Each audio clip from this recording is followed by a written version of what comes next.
Hello, and thank you for joining me today on Geezers of Gear, episode number 210. Today's podcast is brought to you by ACT Entertainment. Nearly every project brings unique constraints and criteria for lighting control. There is always a request for integration with other systems, and everything needs to be smart and easy to use and maintain. Not an easy task, even on the largest projects. That's why ACT Entertainment is thrilled to be distributing the Visual Productions line of incredible control products. Designed for continuous and reliable deployment in installations as well as live events, these versatile and easy-to-use devices deliver on the promise of complete project integration on budget. If you're obsessive about control, the Visual Productions lineup was made just for you. Learn more by visiting actentertainment.com. And today's podcast is also brought to you by GearSource. GearSource was founded in 2002 with a mission to help global live events businesses to move gear around the planet. Since that time, the company has transacted in more than 100 countries and has sold $250 million in sound, lighting, staging, and video gear. Now GearSource has completely evolved its platform for massive global growth, enabling 14 different localized currencies, payments held in escrow to protect buyers and sellers, AI-powered logistics behind a new global logistics brand, GearMoves, and so much more. Visit the new GearSource.com today and expand your access to global markets for your gear and global gear for your market. To that, it reminds me, so Gatto, who recorded and wrote that song that is our intro and outro, called Sweet Thing, is a Canadian artist. And this past week, I'm Canadian. I don't know if you know that, but I am originally from Canada. I live in America now. I live half and half now. But, I grew up, my entire teenage years were based on a band called April Wine. Not based on, but that was certainly the soundtrack for my teen years. One of many, but April Wine really, like my first band, I was 11 or 12 years old and I was a singer, and I think we did 3 or 4 April Wine songs easily. It was just a band I really grew up with. I remember sort of the first time I heard every one of those songs, what I was doing, and there's memories of every April Wine hit, and some event in my life. But anyways, Miles Goodwin, I guess founding member and longtime singer and guitar player of April Wine, who retired from touring just like this past year. And I actually was lucky enough to see him last summer 2022, but he just passed away this week. So, as we get older, I think our heroes are starting to die, and it's no fun. It sucks. Like this one really, for me, hit home. I know everyone has sort of their special person who's going recently or every day. I mean, it seems. For me, that was a big one. That was, I'd say of all the people who are not in my family or friend group, that was sort of top 10 of people who have gone for me. So, it's a bummer. But, as I said, we all get older and there is an expiration date on this thing called life. So R.I.P. Mr. Miles Goodwin. So anyways, LDI was this week, and it was a strange set of days, Sunday, Monday, Tuesday. For the second time ever, I missed the show. And leading up to it, it seemed like a brilliant idea because, I've had a lot of changes in my business that were forced by something I really can't talk too much about for legal reasons, but we were forced to change a lot of things about our business, the software platform primarily. And, it was a really hard year as a result of some issues we were having. And so, I've had my head down, really, really working hard to get through this. My team are working crazy hard to get through it. It hasn't been easy. It hasn't been without its challenges. It's literally been probably the toughest year I've been through in business. The good news is we've come out the other end. We're alive, knock on my wooden head. B, the company is better for having gone through what we did in most ways. I mean, it is a better platform now. It's a lot cleaner. It's a lot more secure. The payment system is amazing, fast and secure. And I think sellers are getting paid faster on GearSource than they would get paid if they were selling stuff on Facebook at this point. So that was a key goal for us, was making sure sellers were taken care of on this new platform. And, you know, from a standpoint of listing gear, it's faster and easier and less friction. Orders are faster and easier and less friction and more secure. We have, I think, as the promo at the front end of this podcast said, we have an AI generated shipping quote system now, so that we don't have to wait on sellers to provide shipping quotes. That's enabling orders to go through much more quickly. Nothing against our sellers. Everyone's busy, but it's very helpful to have a system that can quote for you. And if we miss, you know, by a little bit, then we eat it. If we miss by a lot, then we go back to the customer and say, hey, you know, the shipping quote was nice, but unfortunately, it's not going to work. So just a better system all around, much less friction, easier to build on. So our dev team now are coming up with all kinds of new stuff already. Our offer system is in place. It's good. It's kicking butt. We've had several offers go through on product. Actually, every day we're having offers go through. And it's just, again, everything's easier, faster, better. So hopefully you'll get a chance to go to the new gearsource.com, check it out, maybe even, God forbid, buy something, sell something. We appreciate the support through our bumps and bruises of the past 12 months. We are out the other end. We've still got some problems to fix, but the platform is solid, and we're pretty happy about that. So a lot of new announcements coming, a lot of good things coming. But, you know, for this LDI, I missed it. I was sad to miss it. The more I sat here, you know, following social media and looking primarily at Cosmo pictures, because Cosmo seemed to, as Rob Koenig pointed out, Cosmo was kind of, we were in Cosmoverse.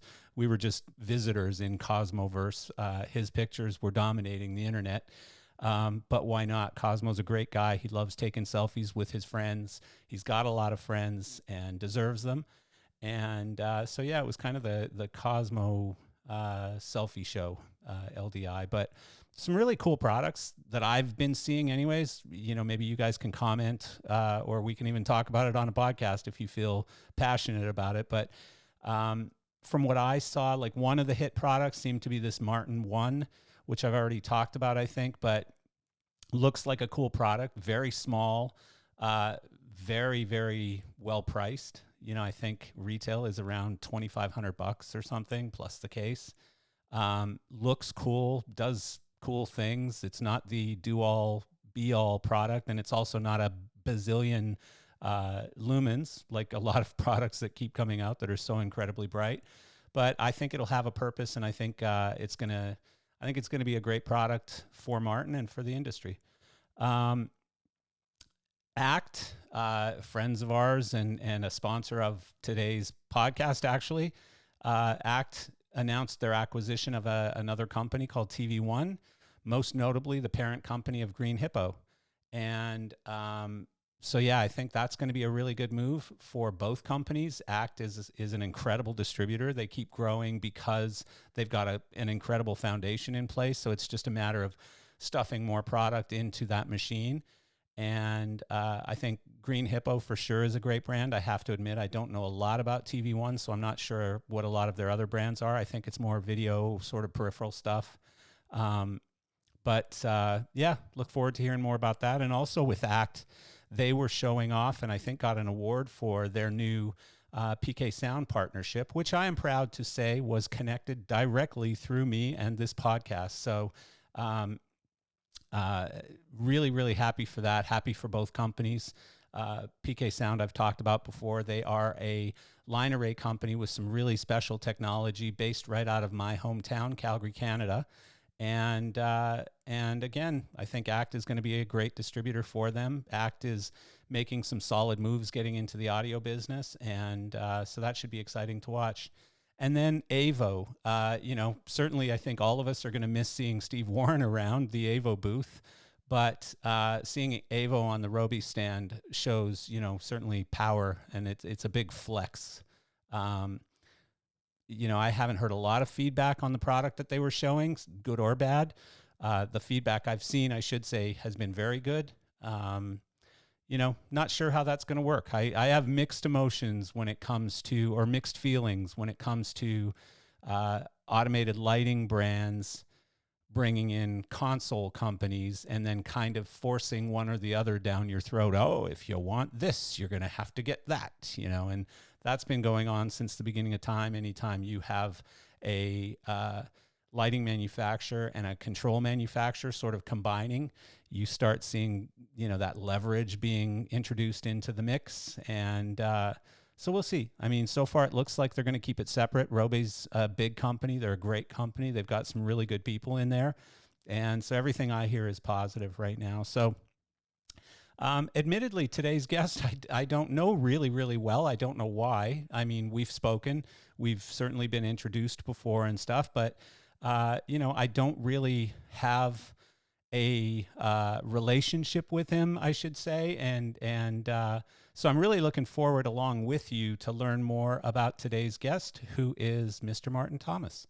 So let's go ahead and say hello. Mr. Martin Thomas, in the flesh. Howdy. Howdy. How you doing, man? I'm good, actually. We had another spin with COVID a couple of weeks ago, which really Ah, sucked. that's still around? It's That's so still like around. 2020. I want to absolutely say this. We're gonna have it for a minute. We're gonna play through it. I'm just very curious to see how this plays with the industry. Like, we can't do a 2020 to 2021 end again type of thing. Right. Yeah. The industry, it's amazing how many people I've seen who just said, I'm not coming back. And it's sad. I mean, we need a lot of these people back. And, Yeah. there's been some of these folks who just went off and found something that was better paying, or which I find that hard to believe, Yeah. Well, or, especially a little, nowadays. Yeah. yeah, or more stable. And the Yeah. stable thing is the interesting. People who have retirement plans, they have health insurance now for the first times in their lives. It's like, whoa, okay, I get it. You're not coming back, but who did you put in place to replace you? Yeah.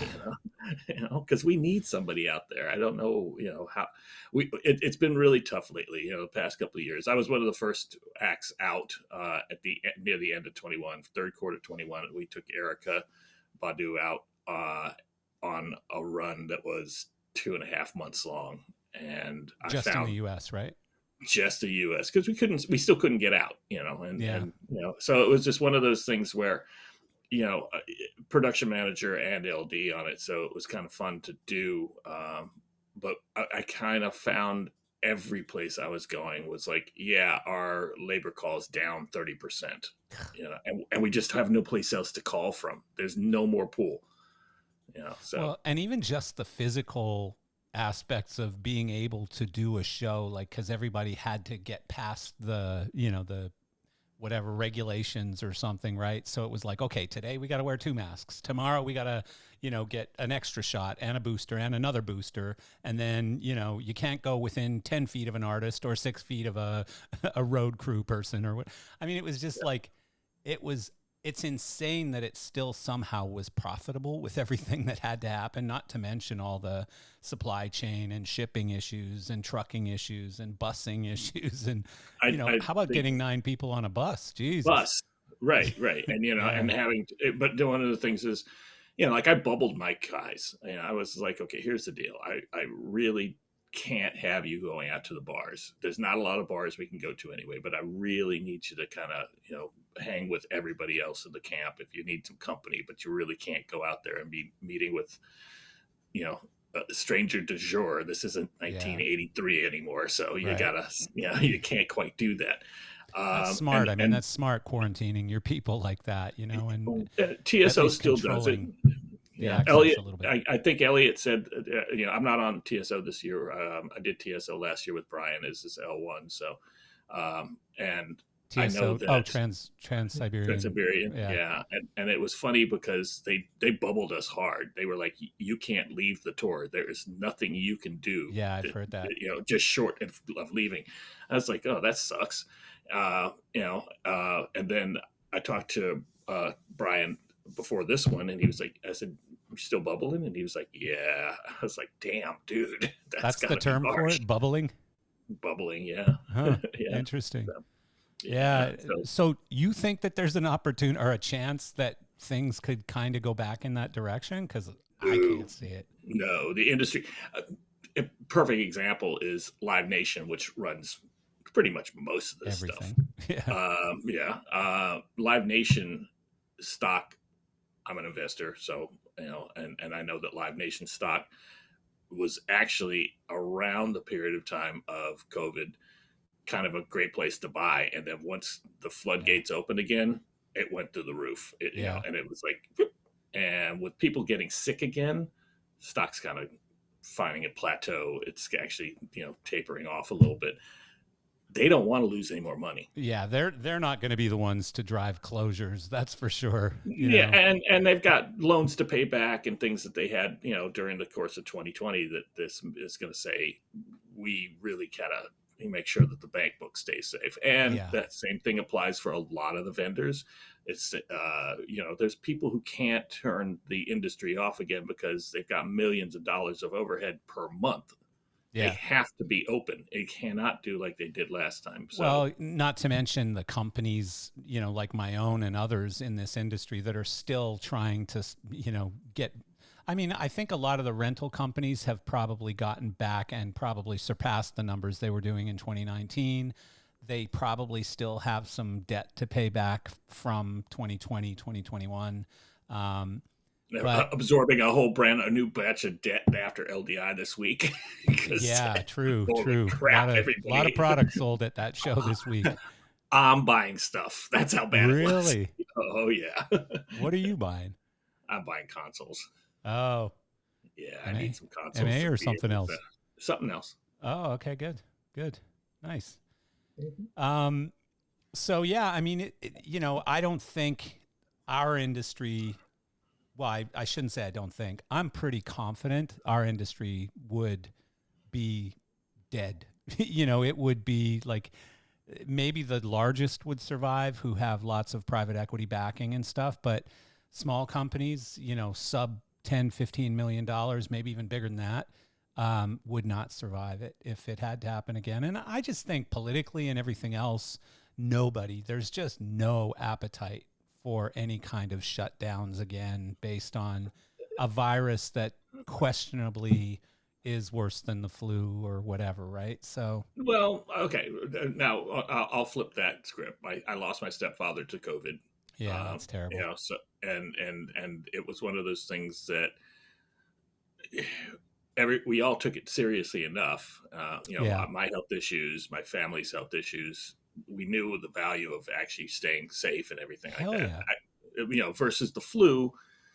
The flu gets to be sucky. The flu has tendency to take a few people every year, and that's expected. But COVID came quick and hard, and that's one of the Sure did. reasons Yeah. why it was just not what we expected, and we've seen more than enough movies over the decades of a Andromeda Strain, perfect example for Yeah. all you old folks out there. Yeah. Watch that Yeah. one. Yeah. I happen to know Um, what you're talking about. yeah. So, the next thing you know, all of a sudden you've got 10 and then you've got 30 and then you've got 300 and then you've got 3,000. And that's what happened with COVID.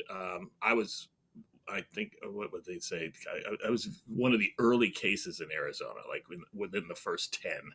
Oh, wow. Jesus. Yeah. I got it on tour and I came home, got over it, but man, it sucked. And then University of Arizona was doing a study, and they asked people who felt like they may have had it to come down.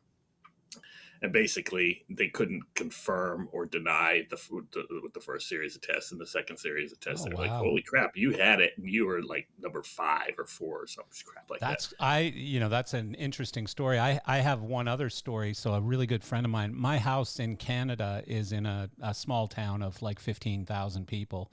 And a friend of mine, one of my best friends in that town, was on a ski trip in Austria in February of 2020. And he got back like, I think the beginning of March or whatever, and basically was patient number one, but didn't really know. know it. And Yeah. so he himself and his buddies who were on this ski trip, they all got it. And they just thought they got a cold or the flu or something. And when this all became news, it was almost at the same time. And they were like, oh my God, do we go public? Do we keep this quiet? What do we do? Like, we brought it to this town. We're responsible for spreading to Canada or whatever. You're right. They Yeah, were in a and that, full panic. and I can totally understand. We were, I think I encountered it in Las Vegas. We did a Super Bowl party with Alan Parsons, and Yeah. we were in attendance, and there were 1,500 people there. Blah blah blah blah. Vegas, went to San Diego. I kind of felt like crap in San Diego. By the time we got to Los Angeles, I completely felt like shit, and it was like, ugh. And I remember I was using house headsets to call spots, and it was kind of ugly. It's kind of hacking and sneezing Yeah. and going through a box of Kleenex. And I thought the same thing. It's like, oh, I've got the flu. I've got a cold. Da, da, da. It's a road grunge. Yeah. You've been in this road business long enough. You get sick on the road. Yeah. Of course. By the time we got to Sacramento, all the symptoms: couldn't Yeah. smell, couldn't taste, coughing like crazy. Sacramento loadout sucked. Alan came out. I was out actually. I was loading the truck, and I was wrapped up in a packing blanket. And Alan comes up and he says, "Are you sick, Martin?" And I was just Oh, like, Alan Parsons. "Yeah." And I'm Oh, like, "I'm really sick, boss." And he says, "What are you doing here?" And I was like, "Who's going to pack the truck if I don't?" So off we go. Colorado, we went. I got a big bowl of spicy pho, and I remember I couldn't taste it at all. At all. It was like something's the wrong. one with the 4 chilies on it. That Oh, kind of Jesus. stuff. So anyway, this is the kind of thing that takes it one step beyond the flu. Yeah. And like I said, happily enough, I survived it. But I know a lot of people who didn't. Yeah. I I mean, lost the. the interesting thing, and not interesting, sad, whatever you want to call it, thing about COVID is, and I don't really want to talk much about this because I'm not an expert, obviously, but Sure. for me, it was less than the flu. For a lot of healthy people who I know, who, and by healthy, I mean maybe fit, at the weight they should be, with the diet they should be on, taking the vitamins that they should be taking, or whatever, were not very badly affected. Whereas, obviously, if people, were vitamin B12 deficient and vitamin C deficient and maybe a little overweight or had other issues or whatever, um, they seem to be impacted more heavily. And I'm talking in general. This is obviously not across the board or anything, in general. And so the sad thing for me is the learning that came out of all of this is, that we have to wear masks and take vaccines, not that we have to try and find a way to keep ourselves healthier so that our body is able to fight off disease when disease comes. Yeah. And so, I've tried to take that approach for myself and my own family. Like, I've basically made sure that we're eating the right things and taking vitamin supplements and stuff to be able to fight off things like this and other things. And to be perfectly honest, other than the couple of times that I've had COVID, I haven't been sick in friggin' since 2019, probably. Because you're doing all the right things to stop the regular Correct. things you get sick from, right? So Correct. you're Correct. not going to get you're not going to get your normal cold like you would every year. A, because you're wearing a mask. B, because you're eating right. All the things you just mentioned. Well, yes and Yeah. no. I mean, yes and no.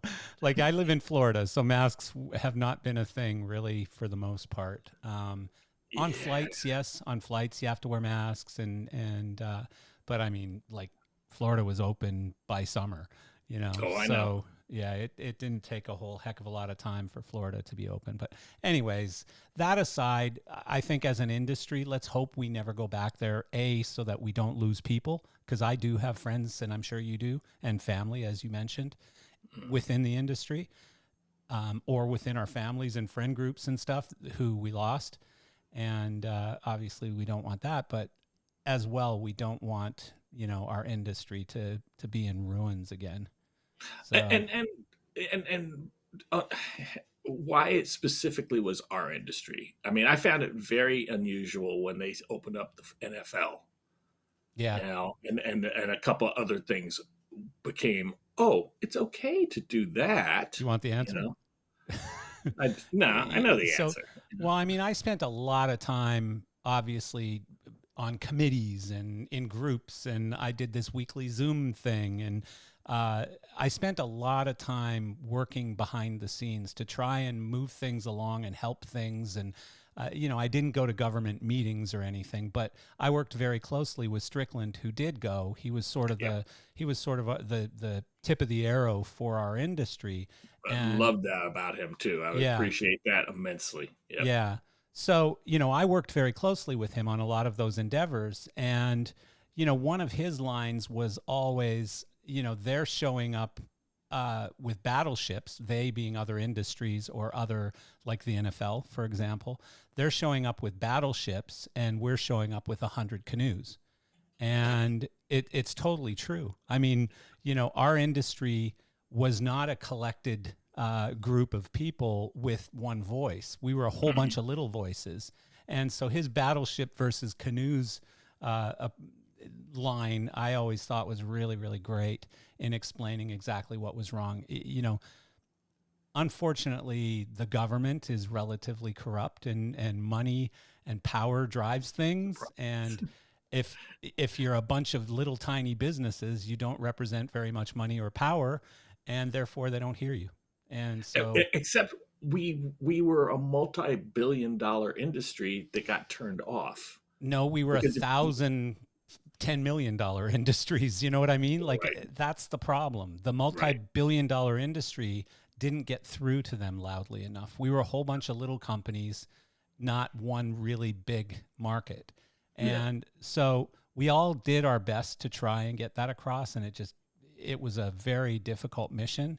Um, Strickland was able to get some things over the goal line, but I think we're still as vulnerable as we were then, still unfortunately. are. Still Yeah. are. We don't. I know that Michael has been continuing his quest towards making sure the government understands what we are, and I know that Live Nation, because they have to, is also part of that big. They're waving our flag, Yeah. but there are other things out there right now that are, for lack of a better term, more of a priority. Yeah. The bigger things are, what do people do with their kids again Yeah. if we have a shutdown? And I know that was a big issue with a lot of parents. My kids were all past. Well, my daughter was still in school and she homeschooled, but my sons had done, they had been out. So Hmm. it really didn't affect them at all. Yeah. I mean, basically, it just affected them going to work. One worked in a teleconferencing place, and the other one worked for a grocery store. Two companies that were absolutely not going to go do, they weren't going to shut down. So, Yeah. um, but schools, I mean, parents having to refigure all of their life schedule and then throw in, oh, and now I've got my 8-year-old who can't have school, can't be Yeah. gone for the 8 hours a day. Now I need them to be gone. And wonders Um, why they can't go out and play with all their friends or whatever, right? Like, yeah, yeah, no, it was a miserable time. yeah. So Miserable time. But you know what though? Like, I think like most people, I tried to find some positives, and I did, both from a business standpoint, but also from a human standpoint. I made a lot of friends during COVID that I wasn't friends with before COVID. And part of it was the weekly Zoom call that I was doing that, was anywhere from 25 yeah, some weeks to 100 people some weeks. I remember And being on that screen every once in a while. oh yeah. Oh yeah, And I mean, but it was cool, we were just kind of this group of, you know, sad souls that just needed somebody to talk to and have a cocktail with every Wednesday afternoon or whatever, or Wednesday morning for Bob Harmon from Hawaii. But nice. um, friggin' drunk having cocktails at 10 o'clock in the morning. What are you doing? It's 5 o'clock somewhere Exactly. at all Here in times. Florida. There you Yeah. go. But no, I mean, it was fun. It was rewarding. It was that was pretty cool. I think as an industry, we did get better at some things because of COVID. Yeah. Um, you know, a lot of Networking. Networking. networking for sure got better. People definitely got better at that. Yeah. Yeah.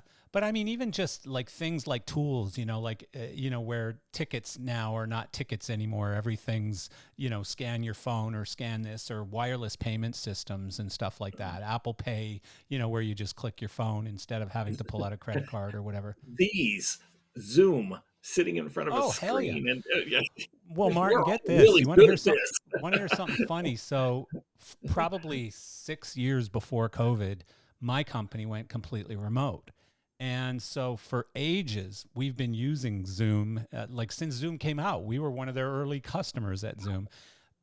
You know, Google Drive and like completely. Cloud-based business, right? 100% cloud-based business, no servers anywhere, no nothing. And so when COVID started, I was actually consulting for free for many of my friends' companies who didn't know how to do that. Like they had a server in their office with all their files on it. What do I do? Like my staff need access to, these records or whatever. And I'm like, put it in the cloud. What's that mean? How do I do that? And Yeah. so, and just coaching people on how to set up Zoom or how to work it or how to schedule Zoom calls, how to put Zoom into your Google Calendar, just all kinds of silly little things that are second nature for me. But for many people out there, they'd never done it. And now it's literally so much second nature that we have people who say, "I don't ever want to do another one of those again." Yeah. Yeah, my advance for the Erica's tour last year, we did all of them on Zoom. The initial contact was a Zoom connection between me, the production coordinator, and the venue. And Yeah. that was somewhat good because when I'd walk into these places, they knew what face to look for at that Yeah. point. Yeah. Yeah. So No, that I was a never good I never start. do phone calls. I hate when people want to do a call versus because it's just like I said, it's second nature. And to me, having a meeting on and we don't use Zoom, we use something called Roam, which is actually really cool. It's a it's a step further where you're always online. You're always like, so I can look at the screen and my whole company's on the screen. I can see all of my employees, who's in their office, who's not in their office. They all Oh, have virtual offices. I can click on an office and it knocks on their door and they can let me awesome. in. And then we can have a conversation. We can put up a whiteboard. We can, go to video if we want to go to video or just do audio if we want. Um, and so, like for me, I actually really enjoy that so much more than a call. I like looking at the person on the other side. And I also like when somebody says, why don't you come to New Jersey and we'll have a meeting to discuss it? It seems so pointless to me. Like, why It, would I what I, book a flight, waste a day in, delays at airports and stuff, fly to Mhm. New Jersey, get a hotel, get a rental car, do all these things so we can have the same 2 hour meeting that we could have on Zoom or whatever, right? And but I'm not a recluse. Like I'm not a person that doesn't want to be around people anymore. I love people, but You at the must end of the just day, it's much rather practicality. be someplace that you'd rather be. Well, I'd rather be back in my own bed that night as opposed to a Holiday Inn in New Jersey. I get it. I get So, it. I like traveling as much as the next person, but I've realized that a lot of that travel is pointless travel. There are times when it's absolutely better to be in front of the company and sitting there talking to their team or whatever. But then there's times when that's just unnecessary and it's a waste of time and money and resources and everything else. So, yeah, anyways. Yeah. But It's funny. I have a perfect example of that. Erica Badu is a long-term client. I've been with her since 2001. And, um, she's discovered all the electronic technology, but when she does like a Zoom call, you're quite literally looking at the ceiling or you're looking at someplace off in the side of her house. You're never seeing her until she actually pops into the screen. She's like, ah, you know. that's funny. But for the most part, she knows exactly how to use it. She's Yeah. phenomenal as far as using social media and all the skill sets. She just chooses not to do it the traditional Is way, which is is like she fun to work with? Is she nice? Is she like I know she's you're not going to say adorable. any different, No, but no, no, no, no, no. I yeah. am actually, and Yeah. I can be blatantly honest. Yeah. She's adorable. Yeah. We I had love a her moment. music. She's got such a a unique and incredible voice and stuff. I've always loved her music, but Yeah. I always Um, wonder what people are like, because obviously we've both seen both sides of that, really, uh, really amazing people. And then I'm the star, fuck off, get out of my face, dickhead, or whatever, right? We've seen both sides. they The ha- second one there was Madonna, by the way. and Just kidding. no, no, no. I got Not somebody who kidding. just came off of Madonna, and she's, she said the boss was you knew she was the boss. Yeah. Uh, I but on the flip, witnessed it one time when with Peter Morse. I witnessed her throwing a little fit, and I couldn't believe how she was treating people. I couldn't believe what she was calling people and how she was talking in front of her kids, which at the time were very young. And I couldn't believe it. I was in shock, and I think Peter just leaned over and said, "Marcel, that's pretty typical. That ain't much. That ain't no now, thing." now here's the flip. Uh, Peter and I, I worked for Peter on Tina Turner on the Mhm. What's Love Yeah. tour. During the course of the rehearsals that we did in LA, Tina got to introduce herself to every single person in the crew and got to know not only what they did, but a lot about them. And Yeah. she was really good about knowing what you did. So if That's cool. something in your world went wrong, she knew the face to come and find. I love that. I love Yeah, that. and it's Tina Turner. I mean, she's that quantifies icon in my book. She is an Yeah. amazing, or was an amazing woman, and she she had a heart. She was a You know, diva who didn't behave like a diva. thank you, perfect. Yeah. That's a And great description of some of them don't and some of them do, and it. uh yeah, so I mean it's so much nicer probably to be you and to work for Erica Badu versus Madonna, even though Madonna might be a bigger tour, bigger venues, maybe even more money, but at the end of the day, you enjoy the person that you're working for, you respect them, they respect you. They might come to you and go, "Oh, hey Martin, how you doing today? How you feeling? I know you were feeling a little sick yesterday. How you doing today?" Yep. That stuff Yep. makes such a difference. I've gotten, I totally qualify as a geezer here. I mean, this is 43 years in this industry now, and Wow. and with that, I am absolutely that guy who I say no a lot more now than I ever did. I was working around the floor with Ryan Williams the other day, and he was saying that's the one thing I've just got to learn to start doing more of is saying no. And I was like, Everyone dude, struggles, man. it Everyone struggles, struggles but with that. I don't. Yeah. I've made the decision that if I want to get to know you, and I want to determine whether or not we're a good fit. Um, I had a conversation with a gentleman who shall remain unnamed. Uh, Yeah. Back to the NDA thing. Yeah. Flew to New York. Sat down with him, his manager. We had a lovely lunch, and he talked at me for 2 hours nonstop. Yeah. He literally just he had all these great ideas in his head, and he was vomiting them at me, so much so that when I could get a word in edgewise, he stepped all over it, and that's when I felt like, yeah. So at the end of when I failed that he was going to take a breath, I said, "Listen, I truly appreciate the opportunity, and I just want to say, it sounds like you have a great concept here that doesn't need any more of my help. And I appreciate the lunch. And I hope you have a great tour." And I stood up, and I shook his hand, and I shook the hand of Wow. the manager, and both of them were like, "Are you walking away from us?" And I'm like, Yeah. "Yep, I'm going back to the airport. I'm getting on a plane. I'm going home." You know And I what? did. I don't When feel it like I missed that tour at when all. it So doesn't feel right, it probably isn't. it When wasn't. you know that early, you might as well, you're going to save yourself a lot of anxiety later on by saying Absolutely. no right now. And Yeah, you're going to get I another don't, gig. I don't like anxiety anymore. I've Yeah, been me through the neither. stressful tours. I've been on the ones where you get into your bunk, and you got to determine whether or not A, you want to get up the next day to go do it again, or B, where's all my stuff and can I collect it all and get to the airport? Yeah. And I don't want to ever feel like that anymore. I Yeah, don't like that'd be a those terrible tours. feeling. Yeah. I've had it. I've had Yeah. it a few times, and I just, one of the things we were talking before we started recording about. the designer who there was a blow up in an arena.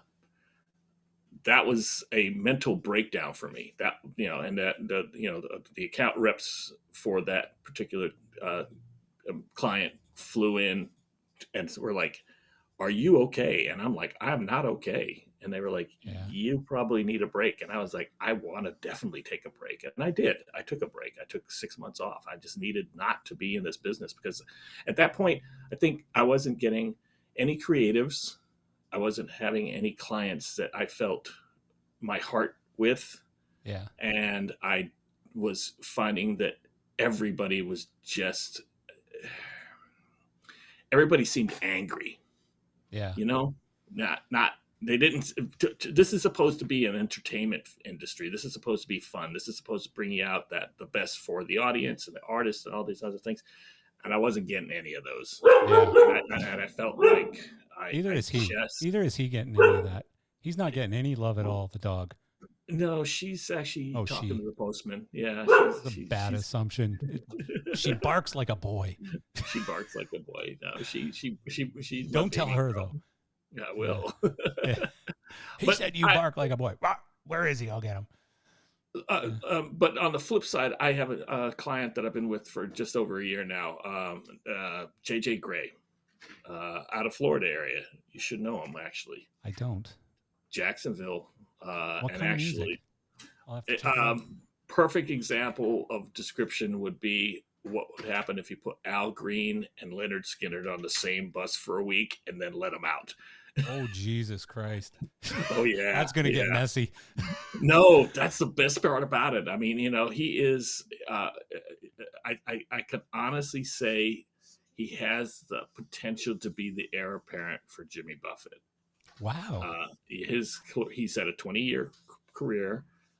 He's got a new album dropping in February this year, coming February. He has had successful albums. His fan base is rabid. It is Really? definitely parrot head level, and Wow. he is fun. Our first Yeah. conversation was brilliant. I remember I got Jared Cherneman suggested me, and his manager called me and said, "Hey, you want to talk on the phone? We can get a little discussion." I said, "Sure. Let's set up a call." And I was still in Arizona at the time, and he's in Florida, and phone rang, pick up. He says, "Hey, Martin, it's JJ." And I was like, "Hey, nice to meet you," sort of, kind of. And we got to talking about stuff. And I think we talked for almost an hour before we even started to talk about the show. But what we did talk about was the sun was just starting to go down where I am. He lives out on one of the locks in Florida, so he had a beautiful view. He was describing the sky. I was describing the sky. We were talking about colors. We were talking about transitions. We were talking about nature. We were talking about life for the first hour of us meeting. That's And cool. dude, the Yeah, connect no was kidding. so good. And I was like, absolutely, I'd love to do this. So and management were like, okay, well, we'll call you. And I was like, okay, no problem. And then I was doing Jazz Fest with Erica in New Orleans, and I got a call, and they were like, "Hey, listen, we're doing a show on this date." And I was like, "Where you at?" And they were like, "We're in New Orleans at the Orpheum Theater." Oh, wow. That's insane. Meant to And I be. was like, "What time is your show?" And he was like, "We start at 10." I was like, "We end at 7." I will be Wow. right over. That's First insane. show, first hit. I already had been listening enough to the music to get it. And it was really one of those moments of just wait, just wait. It's coming. Just wait, just wait. And it came, and I was there right on top of it. And boom, all of a sudden, all the pictures that he got to see was that one really perfect moment. And I got the call the next day, and he was like, "Dude, it was one thing to talk to you, but I got to see what you did. And I absolutely want you in my camp." Oh, And I that's was like, awesome. yeah. And it was great. And, and How to long ago was that? A couple years ago or no, recently? this is about May of last year. Oh, Jesus. So he's still Yeah. new. Yeah. You're still Yeah. new in So that situation. still feeling So comfortable. the And venues are like theater size Yeah. venues, large They, clubs, small theaters?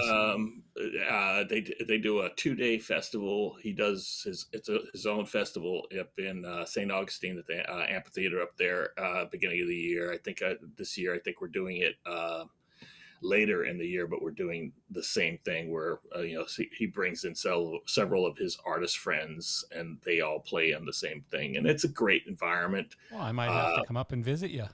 oh, absolutely, Nice, absolutely. nice Yeah. drive. And I like he's St. Augustine. it's a smoking band. The band is A-list, top notch. I mean, straight up killer. Great to do lights too. I mean, one of those vibes of just it's all really natural. There's no forced moments in this. There's no moment when I think, oh, that's the wrong situation, because Huh. you could it just was coming at you so organically that And you the were there with it. fan base is like an older crowd Monster. or like a All Jimmy over the Buffett place, crowd? Really? all over the Wow. place. I've seen kids at these things. I've seen people with walkers at this thing, and everything in between.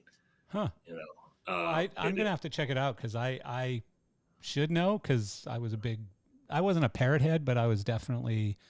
Here's the funny thing. Living in Florida, I moved here from Canada, so you know palm trees and ocean and all that stuff. Like when I got my first boat, I always couldn't stand Jimmy Buffett and I hated Corona.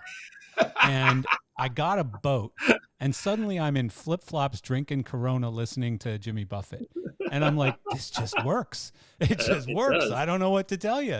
Jimmy It, Buffett and flip flops and it comes Corona. with age. When you get to that point where you're realizing, manana, I Yeah, yeah. like this. Yep. Yeah, no, I mean it was for me. I wasn't even that old yet. I was probably, I don't know, in my early 30s or something. And I just really was like, man, this like when I'm sitting on my boat anchored off a reef somewhere Yeah. and just, tossing a little bit in the ocean and nothing goes as well as a Corona and some Jimmy Buffett music and it's just perfect. It creates the perfect atmosphere.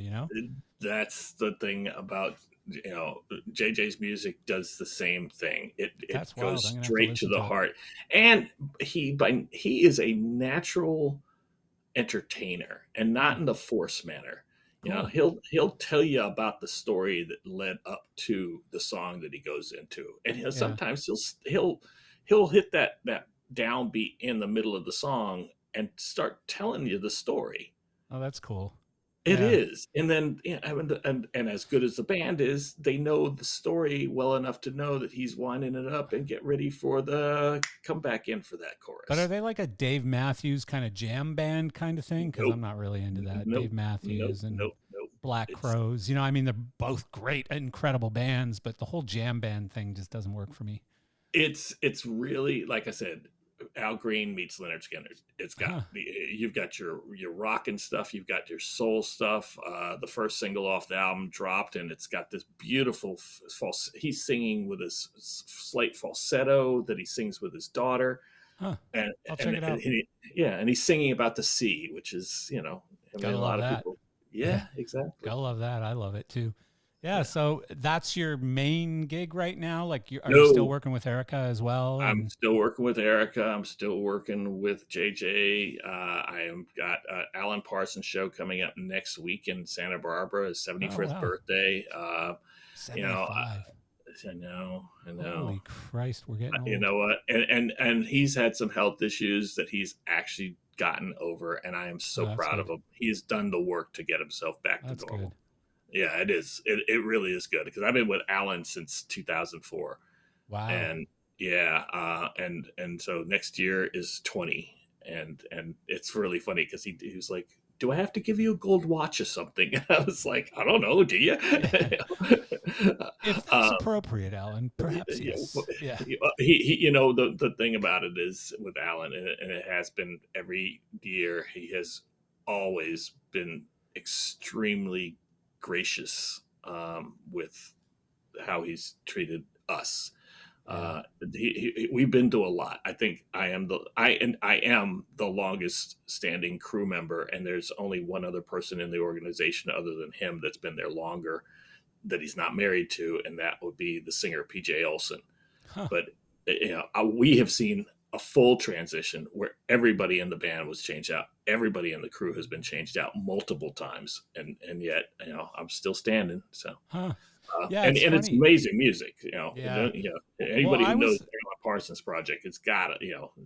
I was a big Alan Parsons Project fan in like the maybe 80s or something, and I was a Mhm. musician still, um and then I just kind of went off of it. And recently, probably just before COVID, I guess, uh I guess you came down here, and somebody called me and said, "Hey, any interest in going to see Alan Parsons with me tonight?" And I'm like, you know what? Yeah, that would be cool. And I literally, other than if it came on the radio or something, I hadn't listened to Parsons in years.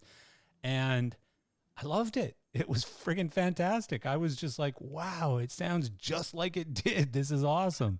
You know? With a lot more muscle. I mean, that's the thing about the live show as opposed to the albums. His albums are really stupendously well produced. I mean, he's had a finger touch in everything he's ever released. Yeah.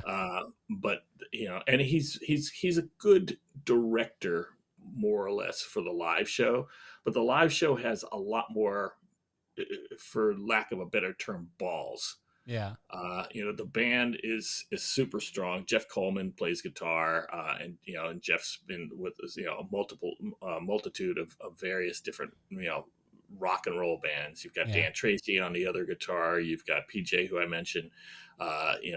Tom Brooks, who is he teaches classical music at UCSD. Huh. And then Yeah. comes and plays keyboards for Real Alan. musicians. Makes Yeah. this, oh God, yeah. Yeah. Todd Cooper on saxophone. So you've got that really good layering of music. You've got phenomenal sound engineer who puts it all together and makes it sound really good. Yeah. The whole thing about Alan has been his whole career, hence the project term. I take these players and put them all into the mix and let that become the project, the stew. Yeah. And Like, his bands have been amazing since I've been there. So for me, again, because I really hadn't paid any attention since the 80s, and in the 80s I was even more shallow than I am now. So, like, for example, one of the early concerts I went to was Jethro Tull, okay, and I was 13 or something, and had no idea who Jethro Tull was, but I assumed it was a big black dude, right, named Jethro. right, And right, right, so right. I get there, and he comes walking out with like the robe, and he's got his arms straight out in front of him with the flute all the way out, and then the robe goes over this, so it's a square. It's like a cloth square moving across the stage like this, and then there's a big drop of something like a or whatever, and the robe comes off, and it's him playing a flute, and I'm like, what the hell is going on here? Like, where's Jethro? And Right. so Alan Parsons, same thing live. I had no idea what to expect, and he's basically like a conductor, Yeah. and Yep. he's got this incredible band around him. But I didn't know. I assumed he was the singer slash keyboard player or something, right? I didn't know what to expect, and so it was really interesting and really great show. Well, it's funny. When I first went to work for Alan, I had been a fan since the '70s. I had an original pressing of iRobot. I knew the music really, really well, and I got the phone call from Chuck Beckler, because Chuck said, "I'm production manager. I need an LD. You want to come? Blah blah blah blah. Get on a flight, fly up to Jackpot, Nevada, casino up there." And I remember I got a call in the room. And it was like, "Hey, we're down at the bar. You want to come down and meet Alan and the boys?" And I was like, "Well, I have flown in with some of the band from on the connection flight, so yeah, sure." And I come downstairs, and Alan's big. Alan's 6'5", 6'6". Oof. He's not a small guy, and he's just big. He is a big teddy bear. But and I remember walking to the bar, and I walk up to Chuck, who was standing there, and Chuck goes, "Martin, this is Alan." And Alan looks at me and he goes, "Oh." What's up with that? Well, I'm a little more melanated than he probably was expecting. So his mentality was, this guy's not going to know shit about my music. Oh, great. And I was like, yeah, That's let me, awesome. yeah. So we have the first show, and Lisa Parsons is his wife, and she's also the tour manager. And Lisa comes back to the booth at front of house during halfway through the show. And she's like, oh my God, you're killing it. How do you know all this? I was like, I've been listening to his music for as long as he's been making this music. I know the music. And she's like, you absolutely know this stuff. And I was like, uh-huh. Can I get back to it, please? Because I'm still in the middle of a show. And she was like, yeah, yeah, yeah, yeah. And by second show, that was like, all of it was driving super smooth. I mean, and it's another case of you gotta feel this stuff. If you're not feeling this stuff, there's no reason why you should be doing this, because somebody else out there does and should be. Yeah. This you're an important factor in the entire presentation of this show, and if you're not able to present it in a manner that is equal to what the music coming off the stage is, please let somebody else do it. Yeah. This is what I Yeah. was You, going to you talk don't to want you to, about. you don't want to mail it in. You- I never do. I hate the idea of actually. That's a waste of my time. I don't like to like I said, but I choose now the artists I'd rather work for, and yeah. not saying that in a snobby manner, but saying it because if I have nothing to bring to the table, I shouldn't even be at the banquet. Well, that's a good point. There's a side conversation to all of this, and I don't know if you've seen. There's a post that Rob Koenig put up, and I forget who was the original person who posted it, but I won't mention the name of the company because I'm not here to slander anyone or anything like that. But the company that they were posting about put up like they had a banner at their booth at LDI for a new control system that is AI. And it said, I saw that. I can't remember what the line was. Maybe you can remember, but it was something like, who needs an LD when this can do it for you or whatever, right? So Hmm. all these LDs are like, fuck that. I was Let me one. talk I to was the. one of the first ones to say "fuck that." So Yeah, well, yeah, obviously, but everything that you just said is the exact reason why that will always be different. There's no heart and soul in AI. There's just there's just copying and repeating, and you know, basically you're looking at the past and creating something based on things that have already been done. And there's no real soul to that. There's no fanism. Like, you're not going, man, I remember sitting on my couch at grandma's house listening to, The Eye in the Sky or whatever on hmm. her, those console stereo things with the turntable.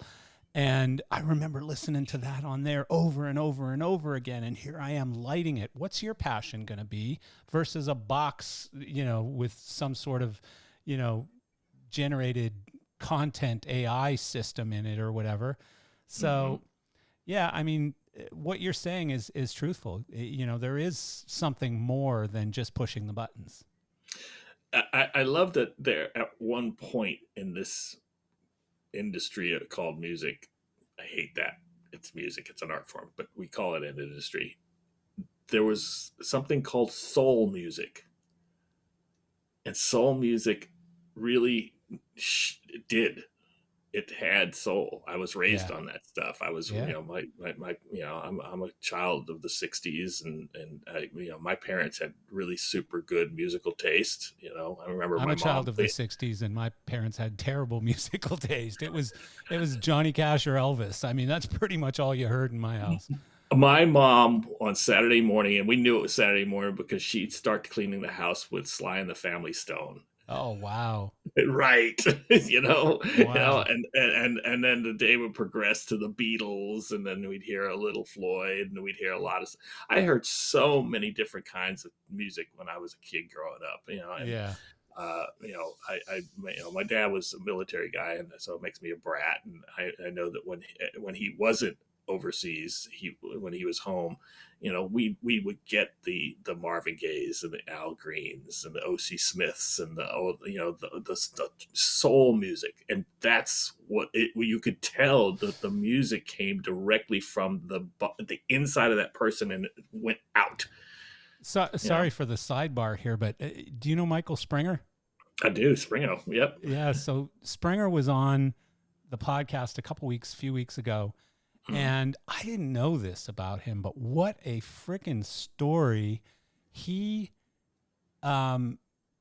he grew up in Southern California, and his parents were were in the industry and in the movie industry.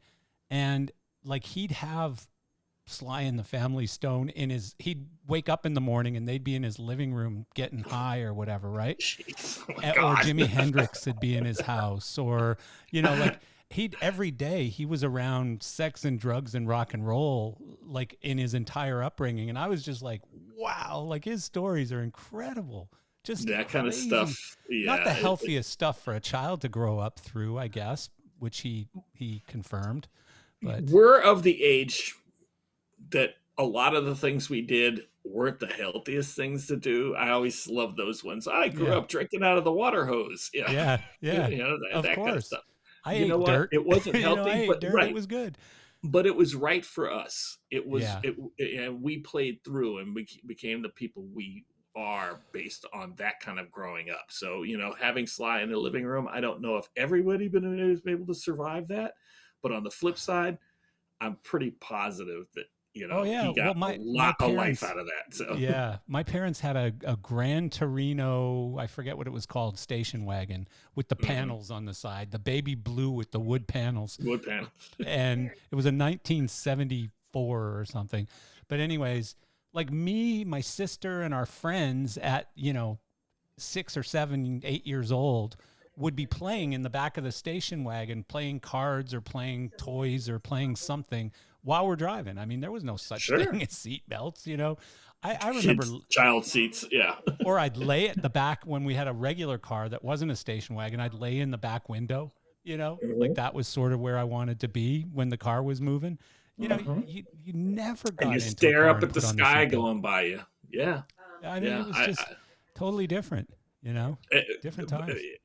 Different times. And you know what? It made us who we are. And, it's our responsibility. Like I said, I have 3 kids, and I have been very, I don't want to say influential, because I've wanted them to lead their own lives, grow up the way that they're supposed to do it on their own.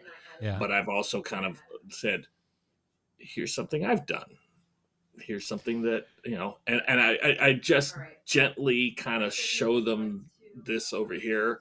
And if they drift towards that, that's wonderful. Then I can help, invest them in a little bit more, or I can just sit and watch them drift over in the direction they want to go. I'm smiling because, my son's 19 and we went out for a bike ride this morning and I was giving him shit for something. And I said, here's how I do it. And he goes, well, Dad, I'm not you. Yep. And I was just like, bam, wow. Oh yeah. Yeah.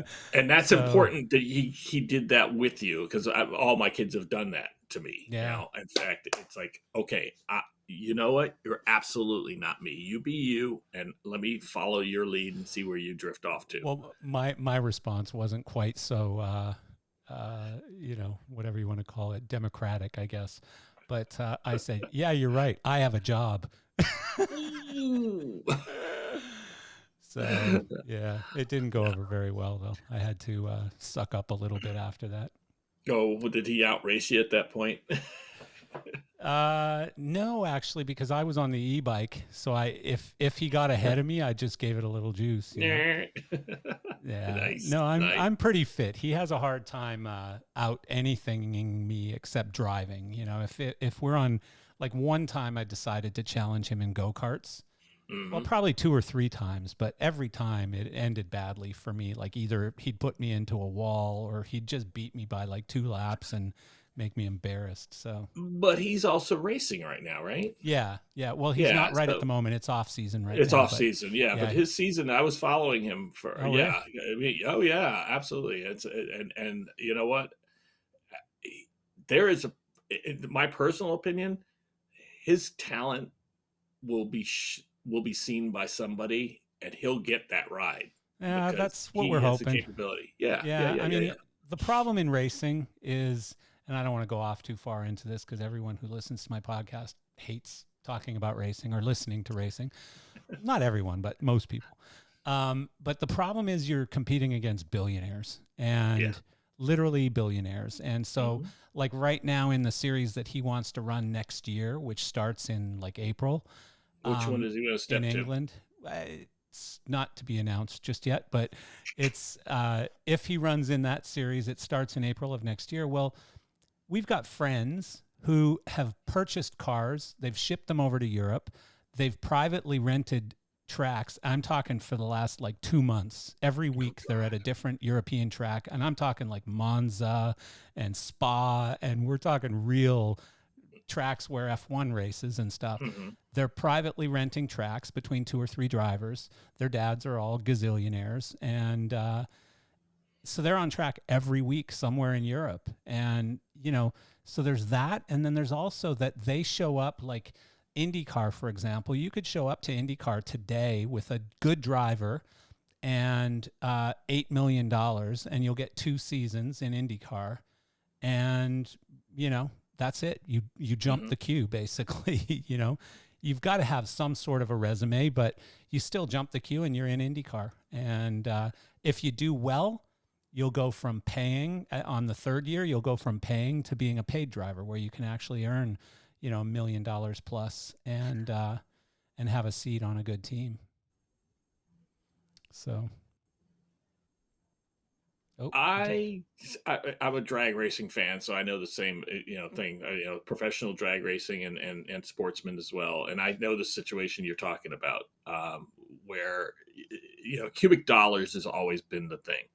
You come to the racetrack, and we used to tow in a little flat trailer in a 1973 Dodge pickup truck, and we pull in next to a guy who had $100,000 worth of trailer.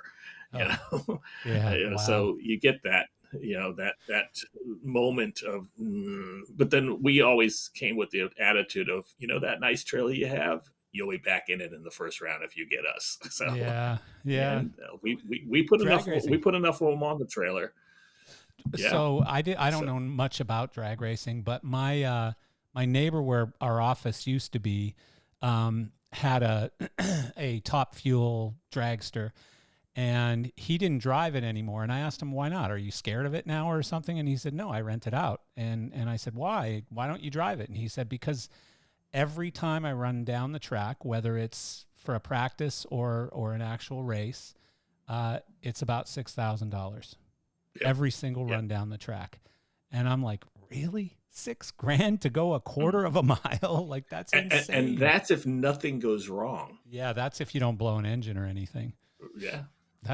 That's parts that you have to replace, and fuel, and Mhm. whatever, a portion of the tire or whatever. But yeah, I've got that's friends who six have grand is professional crazy. teams as well, and they're spending, shit, they're spending $2,500 a week on dry cleaning because they have to have everybody represent in the crew shirts, standing up on the starting line and looking good, and Wow. representing the companies that they have all splayed across their chests, and that, Yeah.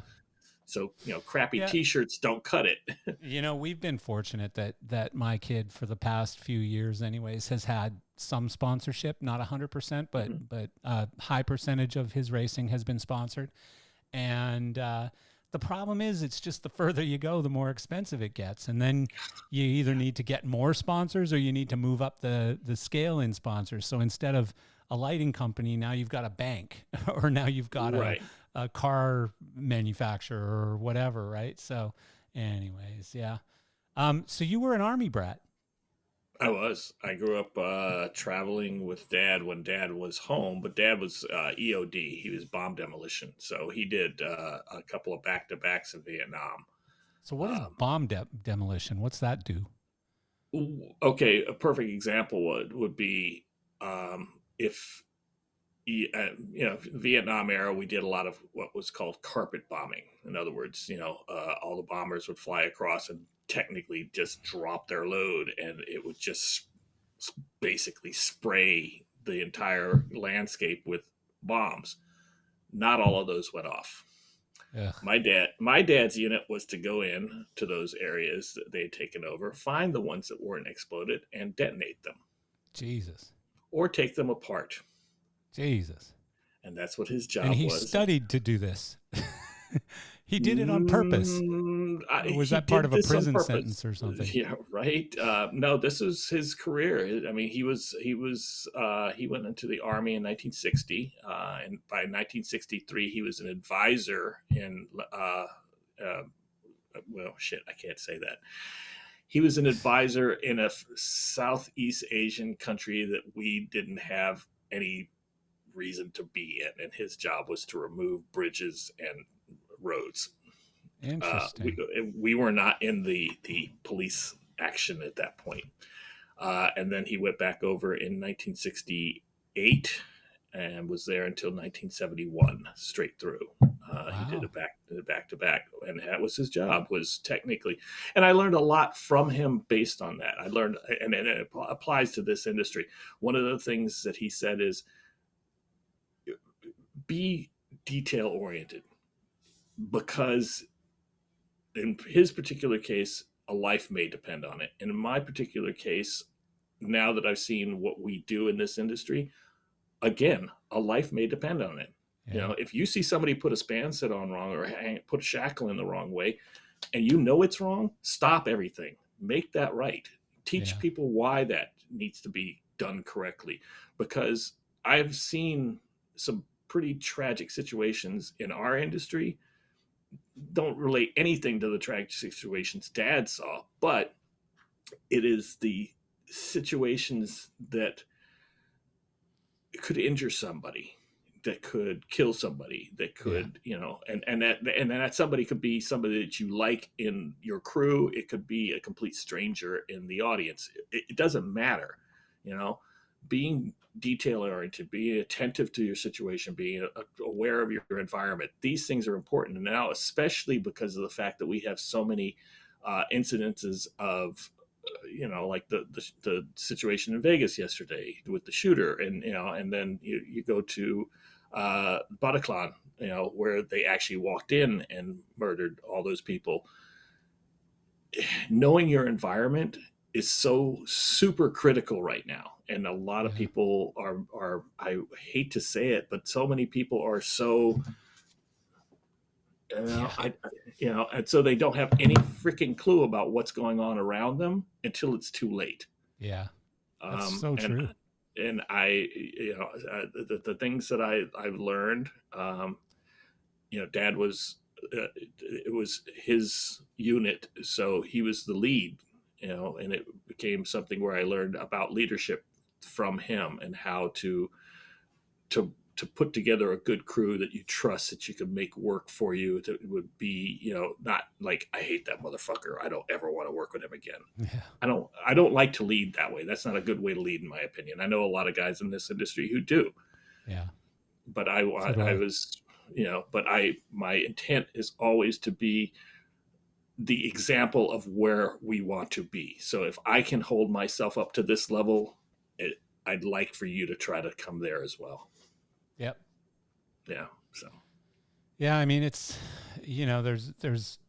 I agree with you on the habits that you took from your dad, and because I think regardless of whether you're detonating, unspent bombs, or you're putting up a rig that's going to be over the artist's head and potentially blow over an audience and cause all kinds of death and destruction, it's the same basic principles. There's a right way and a wrong way, and you need to have a good system, and you need to have principles and all of those things, right? And I mean, at the end of the day, too, like, don't be a dickhead. Like, to me, that's basically, don't be a dick is probably one of the best lessons you can teach to your kid.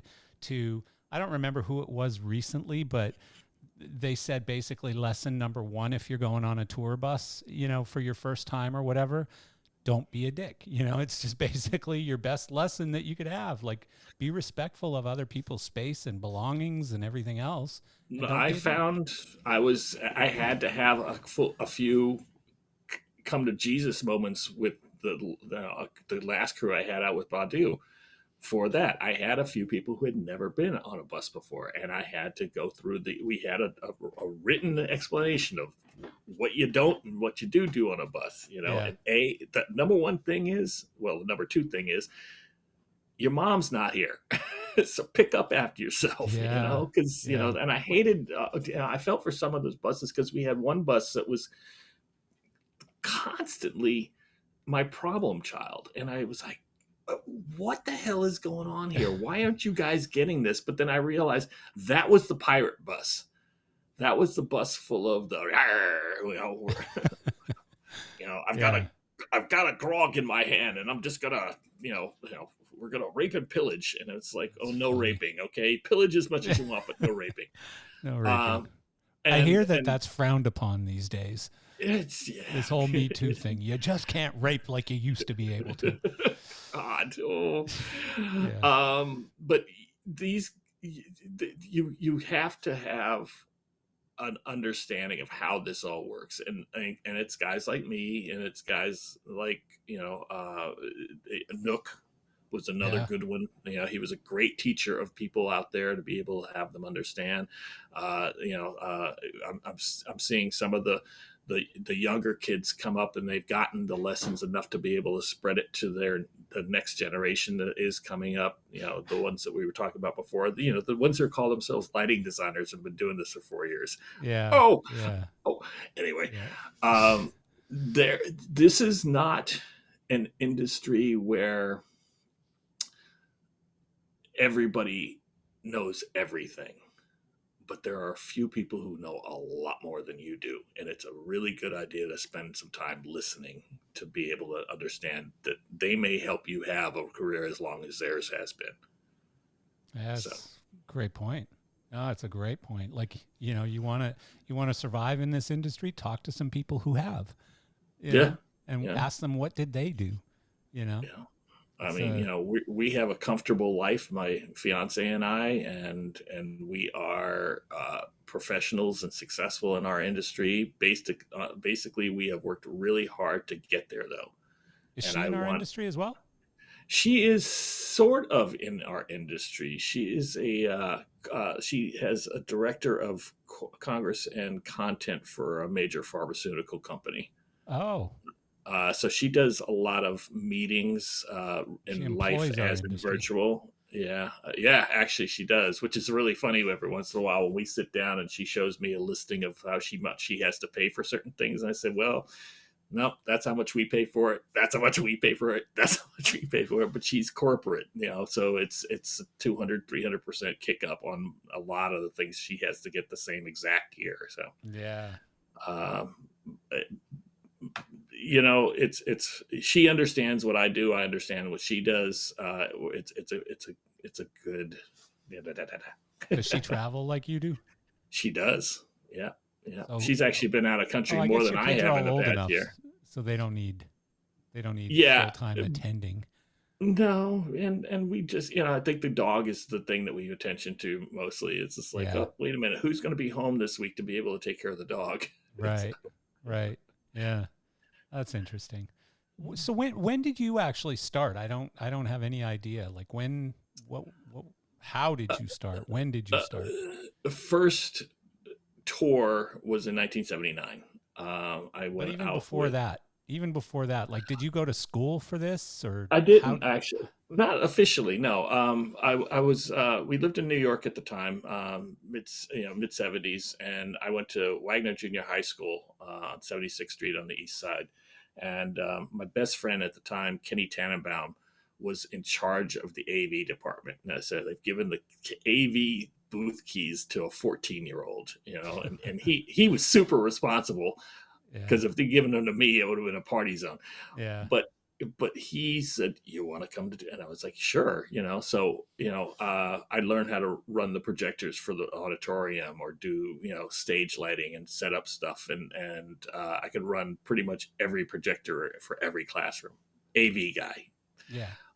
And then I went to the High School of Art and Design, and it's my focus was architecture. I really wanted to be a mechanical engineer, and the only class that I could get any drafting out of was the architecture course. So it was actually kind of like, okay, go to this, take the classes, find some things you could do. I did a little bit of the theater crafts in the school, but not enough to say that I was doing it, because I was more interested in skateboarding at the time. Yeah. And kung fu, both two things that I would get my ass kicked on a regular basis. So it's like, and graduated in '79, and I was riding for a skateboard company, a skateboard manufacturer. They made wheels, a company called UFO. And the owner of the company said, "Contest season is starting here. Need you out here." And I was like, "I'm 18 years old and a freaking skateboarder, dude. I can't afford to get to California." He was like, "Hang on, let me work something out with you." They knew people in the band UFO. The band UFO just happened to be in New York at the time. He said, "Bring your boards, bring your bag, go see this guy. They'll get you out here." And I was like, "Okay, cool." So they made me a production assistant.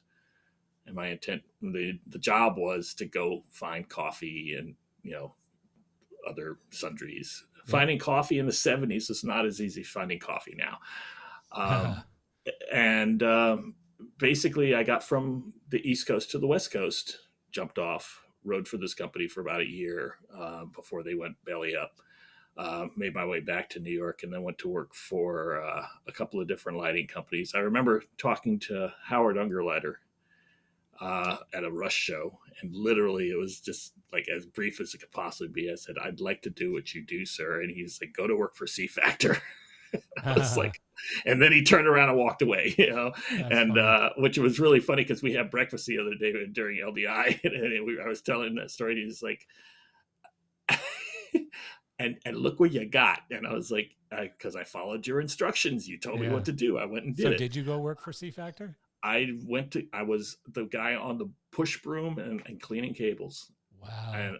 And I was absolutely cool with that, because I was in the industry. And entirely because Howard told you to. He told me to, and I was like, wild. "Okay, that's the word I need to do. Okay, let me go." And Bob wild. interviewed me and said, "Give him a job." He told Elliot, put him to work, and I was the sweep up kid. Yeah. Which was fine. It put me in there, and it was really funny, because last year we were doing prep for TSO in Vegas at the PRG shop, and a couple of days I was doing the network stuff. I was building out consoles and putting together racks, and I saw this one kid, and he was doing what I did. Had his headphones on, he was walking around pushing a broom, but he was really good at it, because we make a giant mess, and he was making sure that he was up on the mess. And one day everybody had gone to lunch, and he was coming through the shop, and he's pushing the broom and just doing his thing. And I walked up to him and I said, "How long have you been here?" And he said, "A couple of months." And I said, "I know you've seen what I've done. I know you've noticed, I'm putting all this stuff together." And he was just like, yeah, you must be important, because like you're not out there putting trussing and all that other stuff together. You're just working on the consoles. And I was like, I started exactly where you started. And I just want to tell you that if you put it into this industry will give it back to you. Yeah. Good luck. Here's my card. If you ever need anything, give me a call. Yeah. I mean, by the way, that's not just in our business. So, it's like there's a guy here. I live in Wellington, Florida, and there's a guy here that's been here. I've been here since 2004 or 5. And this guy's been here at least that long. And he works for the village, for this town. And he drives around on a golf cart, and he picks up garbage. And, like along the sidewalks, it's a pretty nice, I'm the poorest person in Wellington, Florida. So, it's a nice community. It's a polo and equestrian community. So a lot of rich people here and stuff. So it's pretty clean. Like if there's a little piece of paper, he's picking it up. But the thing is, he's an older guy, but every single car that drives by him, he waves at. And he Yeah. never misses one. Not one day in the 20 years that I drove by this, or 15 years I drove by this guy, not one day did he not wave. And it's always like, hey, how you doing? Hey, how you doing? Hey, how are you? Every car, like this guy must wave 1,000 times a day or more, right? And so my son was like, I don't know, 6 or 7, and said, Dad, what's up with this dude? Like, why is he doing that? You know, he's a garbage guy. And I said, here's the deal, Jeremy. Like, no matter what you do in life, do it with a smile and do it to the best of your ability. Whether you're the president or you're the guy picking up garbage along the sidewalks, Absolutely. do it well and do it with a smile on your face, and it'll make a huge difference. And he's like, oh, okay. And honestly, I believe he carried that forward because he's always like the first one at the racetrack in the morning, the last one to leave at night. He'll always help the guys. He'll always say, hey, you need a cup of tea? And he'll go out and run and get them tea or whatever. And that stuff all makes a difference. It's huge, and it's not lost yet, but I don't want it to get lost. Back to that whole idea of people I walking around agree. and being so self-contained and self-involved in the phone thing. Yeah. People have an opportunity to be able to be aware of their environment, and that includes the people that are around them. You know, Yeah. and living in Tucson for as long as I did, it's a friendly, kind place, and so that whole I'm talking to, hi, kind of thing. I know all my neighbors. I feel, we split our time now between our house in New Jersey and our house in Arizona, but, I don't ever feel uncomfortable in leaving either of these places at any length of time unoccupied They got your back. because, yeah, exactly. Yeah. It's because we always, hi, how you doing? Hey, Well, how's there's kids? another thing. It's funny. I just had this conversation today as well, but it's part of it's a generational thing. And it's like that phone thing that you were just saying, where kids are just like, they know what's on the screen of their phone, but they tell them, okay, close your eyes. I'll give you $1,000 if you can tell me 3 things that you could see if you opened your eyes right now, and they won't know. And so there was a funny example today, and I won't say who it was, but it wasn't my son, I'll say, but Okay. it was a 20-year-old man. And he came and he goes, Marcel, there's a real problem. My car feels like it's got a flat tire, and I got to go to my girlfriend's house, and what do I do? And blah blah blah. Like he's saying all this stuff, and he's panicking, and he says, I know I've got a flat. It feels like it's got a flat. It feels like it's got a flat. And so I went out and I said, okay, let me drive it, and I should be able to tell you what's wrong with it. So he gets in the passenger seat. I get in the driver's seat. I put on my seatbelt. I put it in gear, and I put the parking brake down. And I just start rolling, and he goes, wait, what did you just do?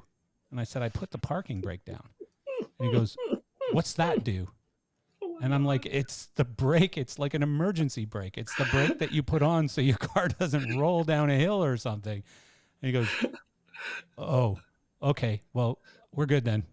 Forget it. You can get out now. Wow. Wow. Exactly. And I just, like, is it a bit silly? Yes, but it's a generational thing. And I know I sound like I'm completely generalizing and saying all people under 21 are stupid or something. I'm not saying that. They're actually probably smarter than they were when we were under 21. But I agree. we paid a lot more attention because you kind of had to, and you also didn't have all the distractions that we have I, today. I was So, just going to say the distractions are the thing. We didn't have. I mean, do I hate having a cell phone that allows me to be able to do business all the time? No, no. but I do hate the fact that I now can have to do business all the time. Yeah. So Well, and then it's also not just a cell phone. So, you're waiting for a call or whatever. Oh, I might as well just check Twitter, or I might as well take a look at this thing or Facebook or whatever it is, yeah, right? And next thing you know, you're 2 hours wasted down a rabbit hole of shit that don't matter and probably makes you less happy than you were before you looked at it. And, like nobody ever says, I just spent an hour on Instagram or Twitter and I feel way better than I did an hour ago. Nobody ever says that because it's just not not true. anymore. No, it, It's well, no, I would disagree with you on that point. Missy, my fiance, actually follows a gentleman who's in Thailand who has been adopting and rehabbing street dogs.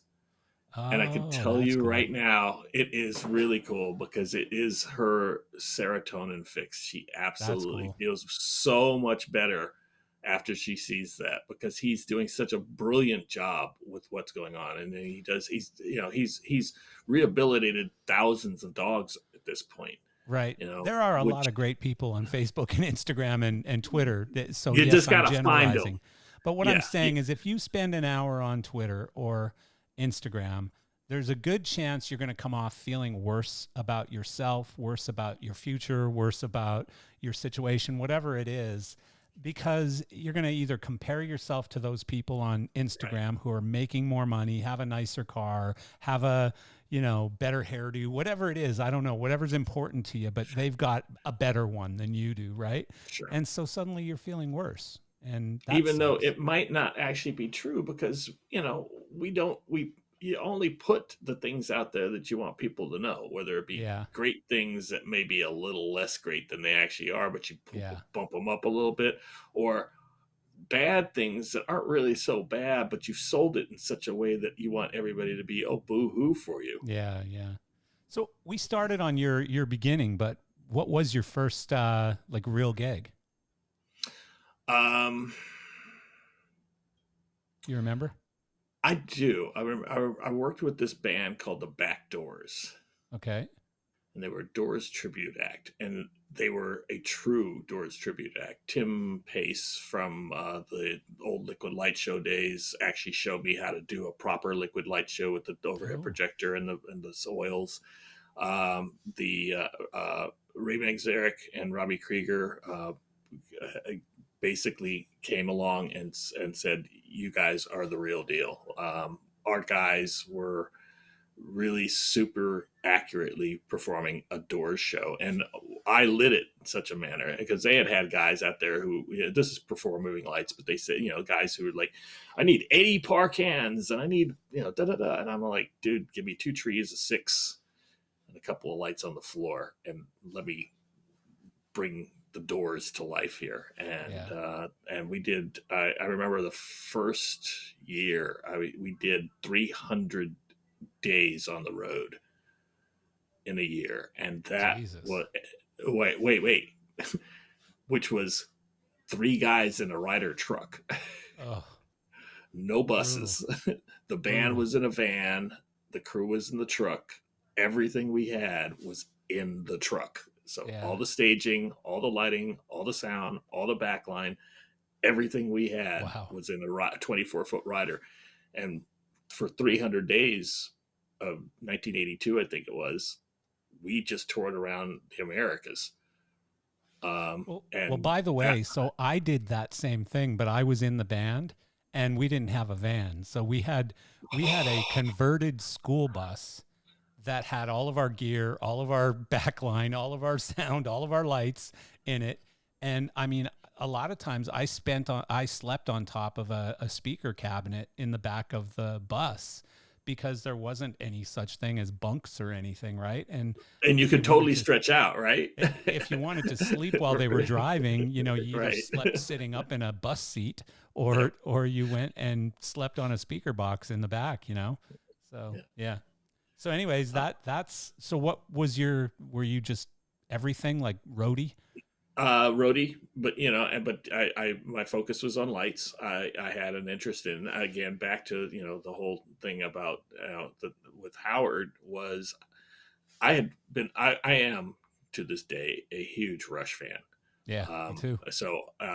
And what Howard did, the magic that he created, back to that emotion thing of being able to take that music that was emotionally hitting me when I'd listen to it and make it real and on stage was huge impacts, huge. Yeah. And that's what I really wanted to do is I wanted to be able to create that art form. I wanted to be able to take that and be able to have people get their emotional visual experience to match the audible one. By the way, Uh, if you've never heard Howard's episode on geezers, I have. Yeah, it's hilarious. He tells the funniest story today that I've still ever heard, the pony story.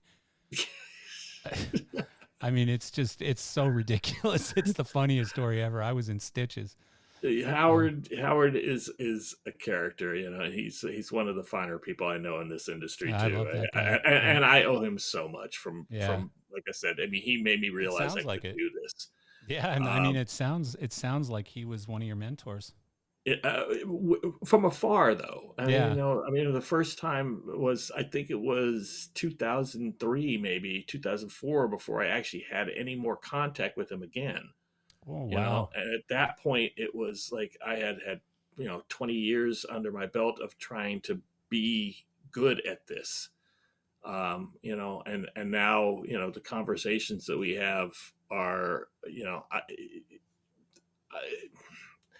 I got a great picture the other day, and it's me, Howard, and Cosmo at I saw it. I saw it on the Cosmo Vision called Facebook.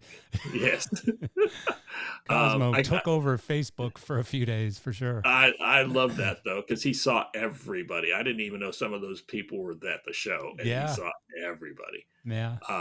But that picture made me really happy because it gave me an opportunity just to be able to say, and the responses that people have been saying too. I mean, how great grouping, and I was like, dude, it's Cosmo and Howard. How the hell? Why? Yeah. But yet there's some people who are like, yeah, you quantify in this. Yeah. It's the same way as like this year I can't. Somebody I got nominated for the Parnelli thing, which I was was going to ask weird, you about that because that's a big thing. So, huge thing, weird what thing. was your nomination was for production design, right? Production That's designer a for big the deal. Yeah, that's a big I deal. stunned, Yeah, completely gobsmacked, man. I mean, I am just honored to be in the same listing as those folks that are in that list. I was like, wow. that's pretty Um, cool. Yeah. but you get these days when people are they're they're looking for that next big thing. I'm not trying to be the next big thing. I'm where I am. I'm comfortable where I'm at. I float where I found my comfortable water mark. Do I need to go out there and do a Beyonce? Not really. Can I go out there and do a Beyonce with a big enough team and a proper budget and all the other things? Yes. What we accomplished on the Badu show, I am very, very, very proud of. It was a lot of technology and a lot of trust in her part to me to be able to pull it all off. The nicest thing she had said to me is she sent me a little note after the tour, and she was like, "You're the bravest people I know because you don't show fear, and this scared the death out of me." Yeah. And I was like, "Wow, okay," because she wasn't sure how she was going to be able to make this translate as well, and it translated just fine. Yeah. She did a phenomenal job. Yeah. So No, that's it's got to be really cool though, just getting that nomination and it's, validation for 30, 40 years, 43, I think you said 43 years of work in this industry and yeah. just trying to do the right things and trying to not be a dickhead and all that kind of stuff, Oh, trying to be a I good trust person. me. I have been the dickhead. Yeah. I know that I have had, errors. And people have told me that. Yeah. Scott Plummer was really good about straightening me out one day, and he's got this company on Tucson, Performance Systems, Total Lighting Support, Yeah. and Scott and I have been friends for 30 years, and there was a point where Scott was like, "You're a really cool guy, but sometimes you're a real dick." Yeah. And it's not helping you, just so you know. And I was like, Yeah. and it took a minute for it for all that to kind of spin in my head and become a correct thing. And I realized, oh wait, I don't need to be that guy. I can be the guy I like to be and still get the work accomplished. Yeah. No, I completely get what you're saying and yeah. Well, I mean, congratulations on that nomination. That's pretty damn I cool. appreciate that. I like Thank that. you. Yeah. So, your first like big tour, your first Um, call it quote real tour. my first arena tour was Robert Roth hired me to do Salt and Pepper Oh on boy. their first tour, and it was an arena tour, and it was when Robert still had the square park hands. Yep. Yep, and we had pre-stress in the truss, and I was the LD for it, and that was another factor of don't be a dick, because here I am, I'm the LD. No, you're not. You're the guy who builds the third truss, and you get to happily to stand out front and run the lights. And it was Yeah. like, okay. Um, but I'll be absolutely honest with you. Working for Jim Chapman and Robert and Wookie and Dave Burns was on that tour. There were so many people that I got an opportunity to get right with on that one, and realize how I could do this. And even at that point, I didn't call myself an LD, because I wasn't a designer at that point. It was a Robert design, or actually it was a Jim design with a Robert touch on it. And I didn't really want to quantify myself at that designer stage yet. You hadn't earned it So yet. I didn't think so. Yeah. No, I didn't. I didn't feel like it was that point where I could say, I know what that means. I mean, from an outside standpoint, it's like if big, so I can hammer some nails into a 2x4. That does not make me an architect. Yeah. You Yeah. know, Yeah. Great point. so my concepts were continue to refine your skill set and continue to figure out exactly what this whole concept of design means. And at some point, you may be lucky enough to call yourself a designer. Wow. And I Yeah, I think mean, that you know what? I think that yeah, goes far. Like, I think, sort of that humble approach. I think there's times when you need to stand on the tallest chair and yell to everyone, "Hey, my name's Martin and I'm a LD and, I'm the greatest." And then there's a lot of other times when that's probably the exact wrong thing to do, right? And I mean, you've obviously done a pretty good job managing it, because, you're doing thank some you. great stuff and people like you. So that's I, kind of I I important. I love the things that I do.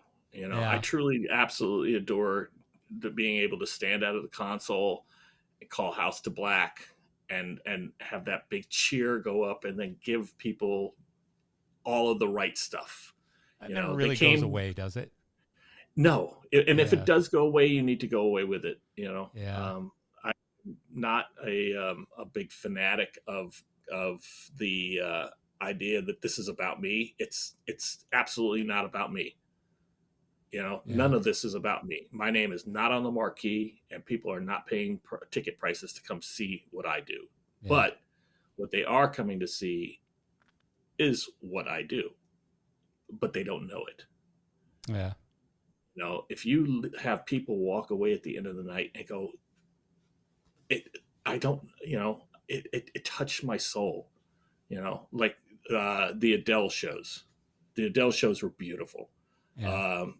Roy's stuff with Nine Inch Nails, also Oh, Jesus. unfreaking Yeah. believable. Yeah. One of the You most know, memorable for me, I mean, just an incredible show. and Yeah. but people didn't realize that that's what they were getting, because they came there to go hear some amazingly great music, and they just happened to get this great experience Yeah. balled into it as well. Value add. That's what I'm trying to do. That's Yeah. what I've strived to do for years now, and that's why I feel comfortable about saying I am a designer, because I know that that's how you build a good show. Well, at the end of the day, I mean, again, it's another really good point. You've made a few of them, but, people are going there to hear the band, but what makes them remember that show isn't, how they played the notes, or what notes they played or whatever. It's really that visual, the thing that they saw. Unless it's Rush. Well, yeah, that's a little bit different. But I mean, Oh yeah, at he Rush played the even. F minor on that one. It was like, oh, I was so surprised to hear. I was like, what the fuck is an F Yeah. minor? Even Rush though, like, if I think of the probably 50 times I've seen Rush, the lighting and the show and everything was very memorable, in addition to the sound, of course. But, Yes. you know, Howard got heavy on lasers at different times. I remember all those early laser shows at the Right. Stampede Corral in Calgary, you know, when Rush played Yes. there. Yep. Yeah, I mean, Calgary, you know, is the worst venues. You know, the Saddle Dome there now, you still can't Hey, get a proper I've band done in the there. Stampede up there a couple of times, so I know what you Yeah, know. yeah.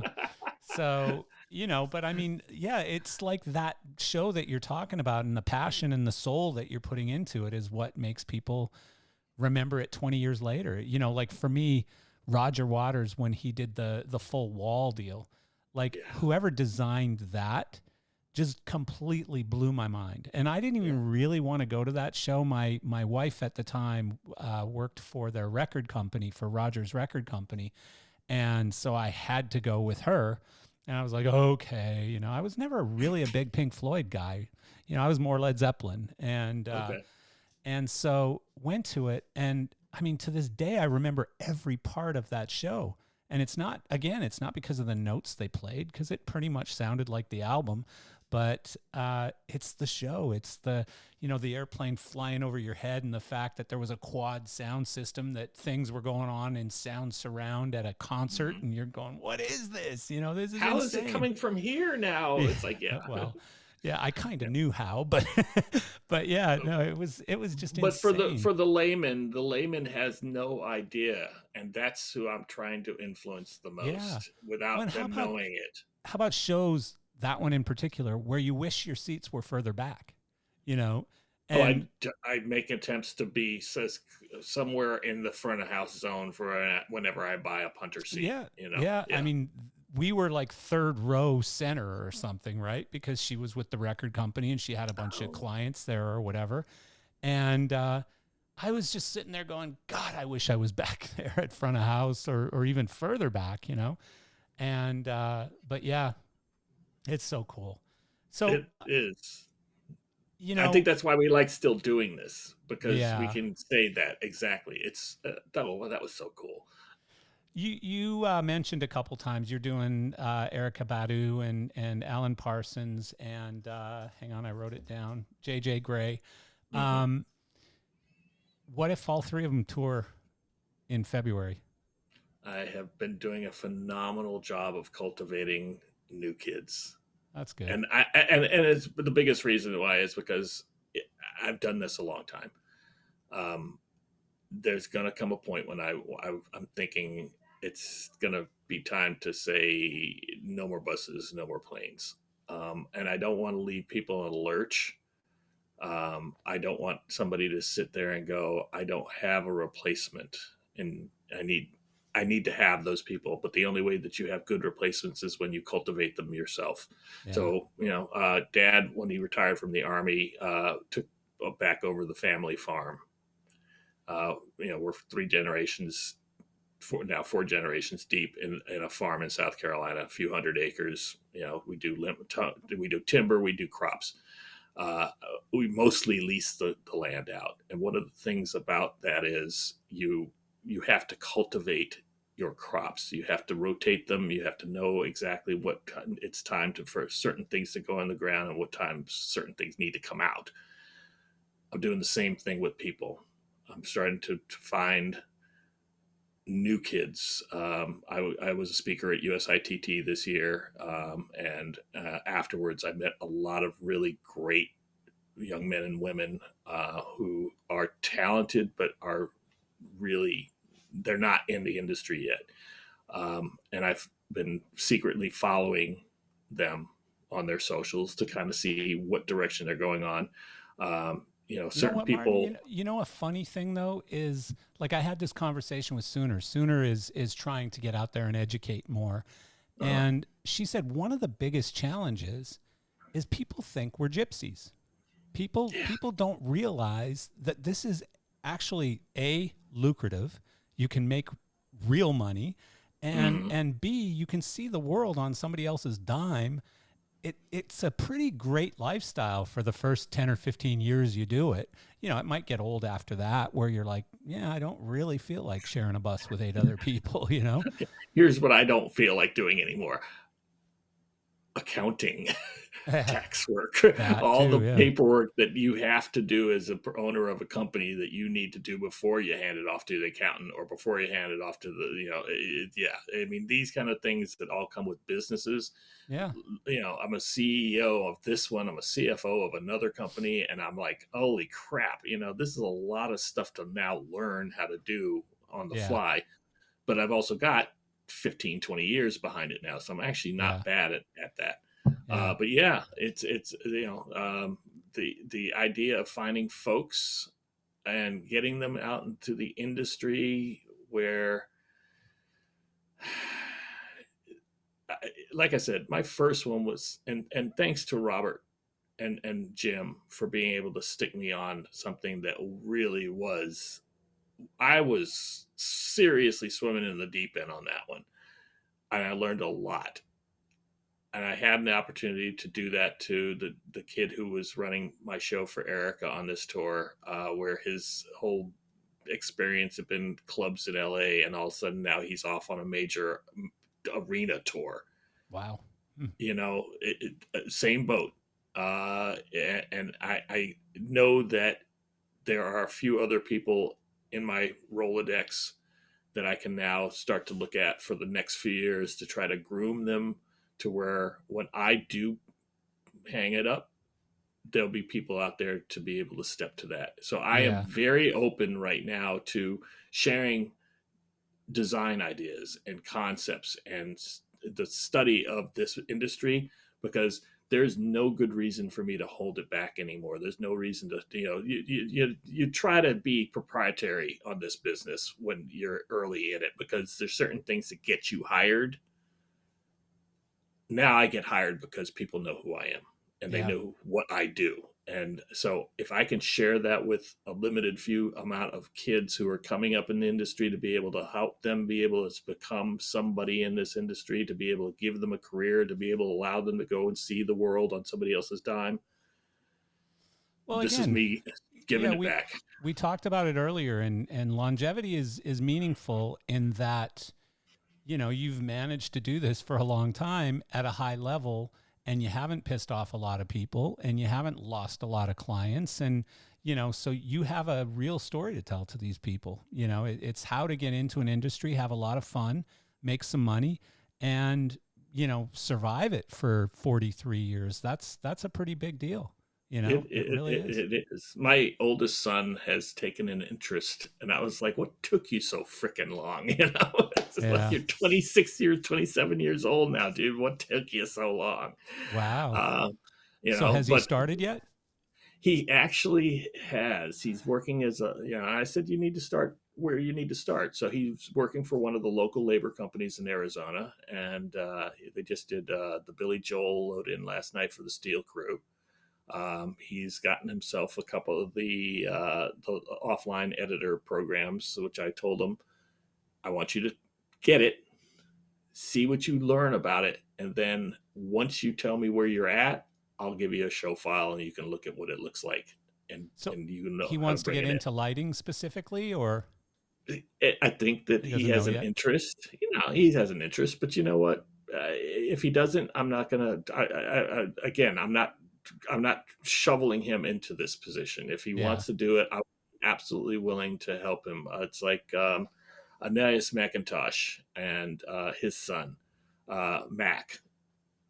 I didn't know that they were father and son, and I Uh, actually had taken over a gig for Jared, and Mac was out there, and Mac had to leave, and I came into the shoe for Chris Isaac, and we're going through the whole day, and and then we got to talk, and he was like, "So I know who you are, like, what artists have you done?" I said, "I've done, everybody from Insane Clown Posse to Sarah Brightman." He was like, "Sarah Brightman? My dad does Sarah Brightman." And I was like, "Oh my God, are you Aeneas's kid?" So, which was kind of cool. that's Um, hilarious. it was, but Aeneas did the same thing. He said, if you want to be in this industry, you kind of have to do it without being attached to my coattails. And Mac has done a great job of doing so. He's a That's really good cool. LD. That's the right It's thing nice to to do. see. And that's what I'm doing. I was listening to a podcast the other day, and it was basically two billionaires that were talking about how to handle their kids. And because this is a real thing, you know, if you Yeah. like, you can turn them into real douchey kids by handing them everything. Um, and so the one guy said the smartest thing I've ever heard on this topic. He said, "Look, I'm not going to give it to him." And he said, "Really? Why? You know, when you can give him a simple life and you know, set the road for him ahead and all that stuff." He said, "Because here's the thing: if he's good, he's going to make it on his own. If he's crap, he's going to lose it quick anyways. So you Right. know, Right. why give it to him?" Yeah. And it was a really, really smart thing to say. And as a father, especially, I have an only child. It's hard to do that. You know, it really is hard to not just give them a nice, comfy pillow and, you know, I forget how my girlfriend says it. You know, a feathered quilt or something. I can't remember. Wrap them in bubble wrap and feathers Bubble or wrap. something like that. Hmm. Yeah. And it's hard not to do that because you love your kid and you want to do everything for them and you want them to be smiling and happy. But at the end of the day, you also want them to be good humans. And this is the hard part about this parenting thing, which there are no manuals for, is that some Yeah. people don't quite grasp that. So what you do once you do realize that you have to make sure that they can do it on their own, some parents immediately just do the chop and the kid is out there dangling in the wind. And I know with Jeremy, your situation is you have supported him in such a manner that has allowed him to have to climb the ladder on his own, but he knows that there's somebody down there holding that ladder pretty sturdy for him. Yeah. Yeah. Trying, You know, anyways. and Yeah. well, you are, Trying. you know, and he's gonna know how to approach vendors and sponsors and and other teams Yeah. because of the things that you have taught him, but Yeah. you're not doing it for him, you're No, just you're right. teaching him how to get there. So No, and I've done both. I've definitely, you know, because he's been racing now 12 years, and so, you know, for a long time, I managed his career for him and managed the whole process and paid for most of it and everything else. But now, basically, he knows he's on his own. If anything's going to come of this racing thing and it's going to become your paid career, it's going to happen because of you at this point, not because of me. So right, I right. want to, before I forget and before we finish here, I want to make sure to ask you, I know you were at LDI this weekend, and unfortunately, like I said before, it was my first, or I don't know if I did say it, but it was my second LDI that I've missed in however many years there's been LDI now, 30 something years. Second one I've missed. Did you And you were at LDI Miami 88, right? yeah, that was the Martin booth was me. I did that. Yeah, they gave me a big budget and I hired I Peter know. Morse and that was me. Yeah, I did the party. I did all of it. Penrod's on the beach. I was there Yeah. too. So, Oh, wow. and That was crazy. That oh was a fun yeah, and night. then I remember winding up in Prince's Club that later on that night, my eyes spinning in two different directions, and oh Yeah. god, Yeah. No, yeah, that was a that great was a LDI. crazy night. Crazy. Well, here's a funny story from that night. So, you know, it was probably 1 o'clock in the morning or something. And I was standing talking with John Broderick, and John Broderick was telling me, you know, Marcel, I've been doing this a long time, and that was the best fireworks show I've ever seen. And I was like, oh, yeah, you know, that's cool, and blah, blah, blah, whatever. We're having a great conversation. And, you know, at the time, Martin was still up and coming. We weren't really a player yet in the Mm. concert business, anyways. And so it was a great conversation. And so the party planner, the event planner that I hired, her name was Ricky, to run this whole beach event thing.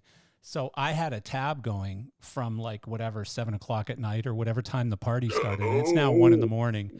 And so she brings the check to me, and she goes, Marcel, they're getting a little nervous because it's late now, and I need you to take care of this. And it was like $25,000 or something, right? And so I go over to Peter Johansson, and Peter Johansson's having a conversation, and I said, "Hey, Peter, I need your credit card." And he goes, "Oh, what for? What for?" Peter Johansson's the CEO and founder of Martin at the time. Hmm. And he goes, "What for?" And I go, "Well, see John Broderick, I just need to buy him some drinks. You know, he's Metallica's LD, you know." And he goes, oh, yes, yes, of course, of course. So he hands me his American Express. I go hand it to her. And she brings it. I go, bring back to that little Danish guy over there. She brings it back to him and he goes to sign it and he goes, oh, fuck, what was he drinking? It was pretty hilarious. So I duped Yeah, him into signing the the bar tab for that night. I that was a hell of a bar tab. If Yeah. I haven't said so, thank you. No, it was a fun night. The thing was, I got my ass kicked for hiring Casey and the Sunshine Band, but the thing was, they were a Perfect band for it. Miami. They lived in Miami. Mhm. Ricky, who was my event planner, they owed her a favor because she had got them into a couple corporate gigs. At the time, disco was pretty much dead, and it Yep. has since resurged, but at the time it was pretty dead. So we got him and his whole whatever it was, 12-piece band or something for like $13,000. And he kept trying to put shit into the contract like, we've got to have Grey Goose vodka, 4 bottles. And we were like, we'll give you Smirnoff's 2 bottles. We've got to have this. No. We need limos to pick us all up. No, get yourself No. there. And I mean, it was just like, so it was literally 13 grand period. No side stuff, no extras, nothing. Not.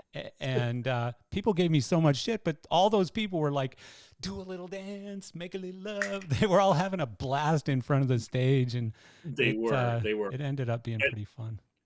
that was an amazing event all the way around. I Yeah, think that one was because everybody from LDI was there, and you know how hard that is now. yeah, There's so many little breakouts. I saw that this week, and it was kind of like, okay, well, this is private parties happening here, and this private party's happening there. Da da da. yeah, yeah. That one, everybody was at Penrod's. Everybody who was on the floor went to that one Yeah, event. we had something like 6,000 people. I mean, it was crazy. It was a Mhm. huge event. It became so much more than we expected. I thought we were going to get shut down by the fire department or somebody, but Nah, somehow you we were on the made it happen. beach. We got lucky.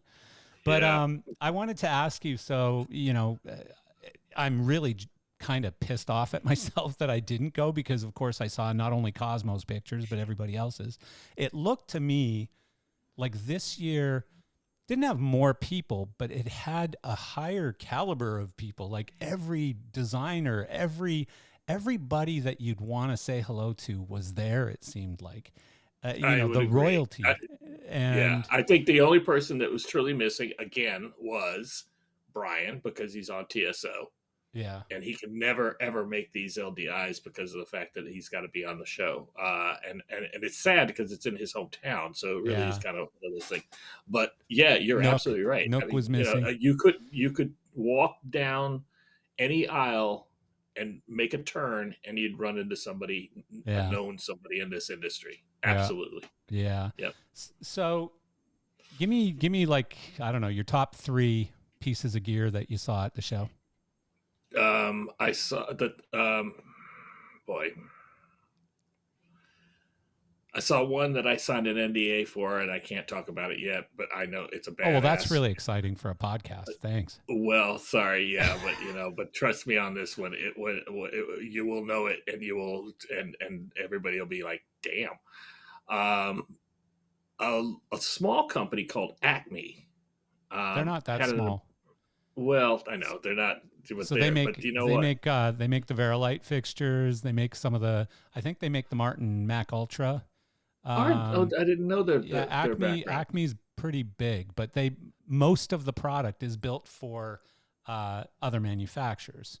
Got it. They're a private label company, and just recently started selling Acme branded stuff. And like Volt has it, Upstaging has it. Very few companies have it. Roy Bennett Right. specs it a lot because I think there's a relationship between Roy and the company. Um, so They were. I was impressed by their booth. I really actually saw things there that made me go, "Oof, wow." Let's see. There was the automation company, and I can never remember their name. But they do all the micro winches. okay, yeah, I don't know. Um, yeah, that was a beautiful booth and a lot of great technology in there. Shaheem was the programmer for it. Amber Robinson is used a lot of it on TSO. great stuff. Really attractive. The Roby booth was impressive. The Chauvet booth was beautiful between the flying Yeah, I artist saw it. and the entire design of the booth was really really attractive and good for everybody to watch. Yeah. I mean, it's cool / scary as hell to see companies spending the money they're spending on these booths again, because that went away for a long time. Like when I I was with know. Martin, us and High End were sort of in constant battle over who could do a cooler show, a cooler, more theatrical, cool booth. And Hmm. uh, and then it just kind of went away, and booths got very corporate for a long time. And then just That's what my recently, it's come back. fiance does. So her booths are pharmaceutical industry, so they're very corporate. Like you Mm, said, good yeah. branding and the ability to people to be in there and network and be able to talk to each other. And you're looking for Yeah. quiet spaces, that kind of things. But Right, which I LDI happen to is like not from a that standpoint space. of conducting business. But the thing is, Sure. like a light sitting on a podium and that's your whole booth, like a bunch of lights sitting on podiums, that to No. me is just boring. Like I want to see something cool happening, right? Well, now that being said, and I know we need to wrap up, but that's the one problem I'm having with the industry right now is that I'm seeing so much of the same alien pod, egg pod that produces the Christmas tree. Here comes the light out of the end. Okay, well, throw a pattern in it. Okay, it does this in color. Okay, what else does it do? Oh, look, it spins all the way around. It keeps going. Okay, what else does it do? Well, a young I, designer said that to me really eloquently yesterday. He said, "Hey, Marcel, I just wanted to reach out and let you know you didn't really miss anything. The one thing I realized at this show is everybody builds the same shit."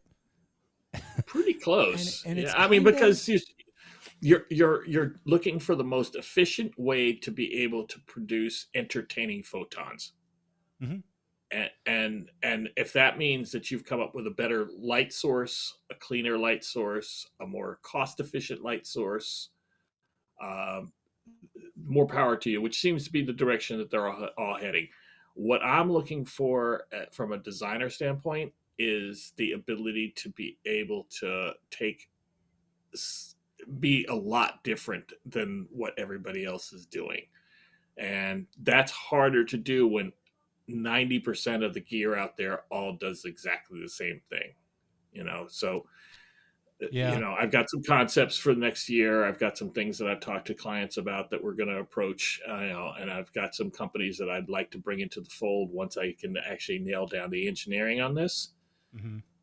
But my game plan for the next year is not to have my stuff look like everybody else's stuff.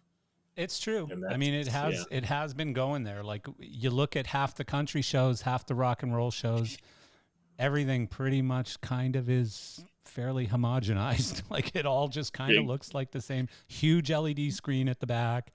I mean, Mm-hmm. it's like it just to me the gear is really exciting. Like here's one of the things, like you designers these days, you're pretty friggin' spoiled because Oh, hell everything is yeah. good. Like Yeah. American DJ is good now. Good. You know what I Mm-hmm. mean? Everything's Yeah. good. Yes, there's some stuff that's great, but it's all good. Like I haven't seen a shitty light in ages. Even these way off-brand Chinese companies and stuff.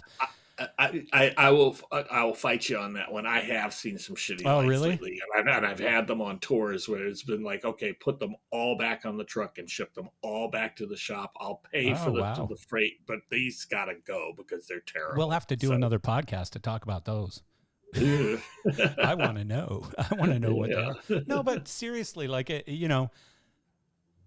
like I sold Martin stuff when Martin stuff was a little less reliable than it is today. Let's say Pals, for example. I don't have to go far. Pals, Martin Wow. Pals, Case and console. like every time I see Mike Ledesma, he's like, "Hey, you made me climb in the friggin' rig to fix Pals for Gloria Stefan in 1995," and I'm like, "Jesus Christ, dude, get over it!" you know, come on, man.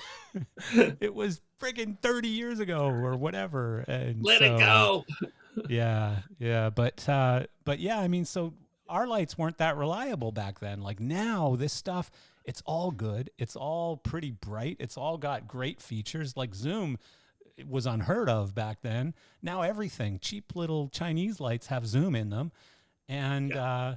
you're right. There's still a level of quality from sort of here to here, but you know, all of it's pretty damn good. Like even the cheap junk for a little strip club or something is probably decent. You wouldn't want to put it out on Erica Badu, but yeah, Well, it depends on how you use it.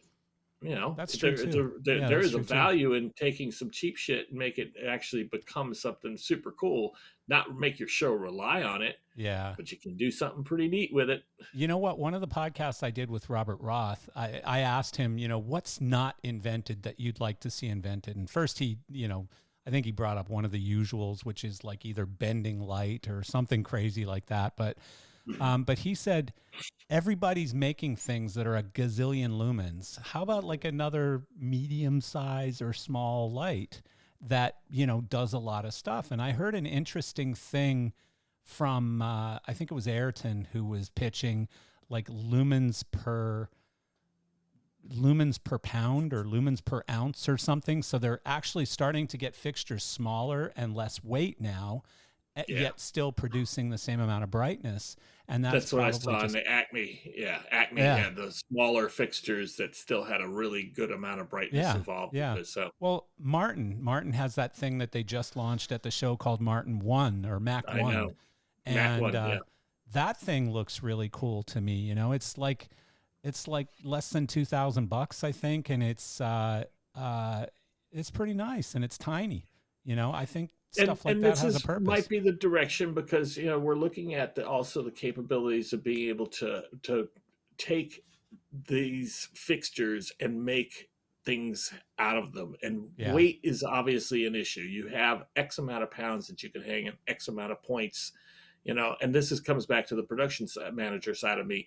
I'm the guy who's sitting there trying to figure out what kind of labor bill I want to see at the end of the day. Do I have yeah, 40 people to be able to hang a rig? Do I have 80 people to hang a rig? yeah, And that's a pretty monstrous charge, and it's an upcharge that has to be come back to the client and management, that they have to understand why we're doing this. yeah, yeah.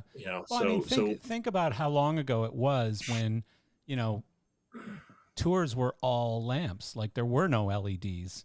You I know, was like on a bunch of those. yeah, I mean, Yeah. it wasn't that long ago, and you know, so I think it was Huddleston I was talking to about the fact that a lot of venues now they're charging electricity and stuff, right, to the back to the act or whatever. And so if lights are sitting with a dowser on and the lamp running all day, you know, from sound check until the show or from setup until the show or whatever, Mhm. you know, that could cost a significant amount of money to the venue and Absolutely. then bounced back to the band, right? So Right.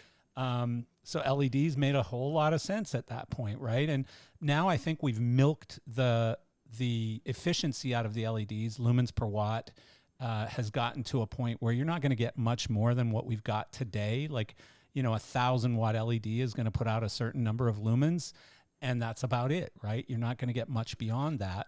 But go on. But you're also going to have the configuration of what that thing does. Correct. Yeah. So again, back to the change of the fixture. If you want to make an efficient LED, you have to have it obviously encaged in such a manner that it gets the light out of there. It's just an emitter, so the emitter's got to have some way to be able to project the light in Yeah. a proper manner. How you get that out is what makes the big difference. Yeah. I was very impressed with Roby's cube system, that whole interchangeable out of the unit and into another one, the same Yeah. exact block, Yeah. because it was seemingly the most efficient use of not only light but product.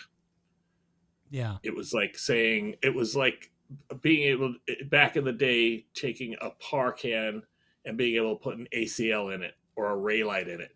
Same Yeah. light, same fixture, The challenge different. is with that type of technology, and I don't want to nerd out too far here, but like one of the things I learned as a marketer or a sales type of person is that you got to sort of, who's your audience? Like who's going to buy it? And usually who's going to buy it is whoever benefits the most from it, right?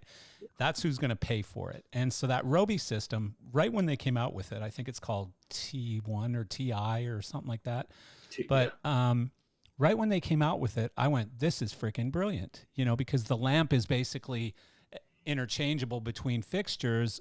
Technically, an LD or a user of those lights could own their own lamps and could put them in so that they know they're, you know, whatever special about them, or whether you're counting hours or whatever it is. But so I thought it was fairly brilliant, but it never really caught on.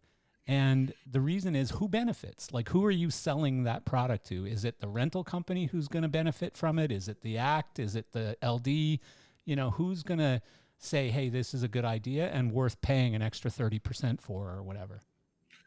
I can't speak for Joseph or Craig or anybody over there at Roby for that, but I know that product, to my opinion, was supposed to help the house, the rental venues. You know, you could have an inventory of the lamp source that would be interchangeable amongst, but the whole thing is, you still bought the whole thing. You didn't just buy the housing, you bought the whole thing with the lamp. So at some point, yeah, you could easily swap it out to another one, but technically it's not like you had a bunch of FEL bulbs. You know what Well, I'm but saying? think about it. Think back to the beginning of LED fixtures. Mm-hmm. Do you know anybody who's throwing them out because the lamps have died at this point? Yeah, Really? I'm one of them. I did Todd Rundgren's wife's restaurant in Kauai, and we did it all in LED because Todd was a big proponent on LED in his live acts, one of the first acts to do that. Yeah. And because he was, it just made sense to transition. But we're talking a restaurant, so we're talking about 20 hours a day on time. Yeah. Ultimately, emitters burn out, the color would change, things would shift. It didn't do what it was supposed to. There was a It's need usually to the have to power replace supply, by the way. stuff. Yeah. I used to own an LED Yeah, company, and it was 90% of the time when something failed, it was the power supply. power. Hmm. And because LED emitters technically don't ever fail, they fade over time.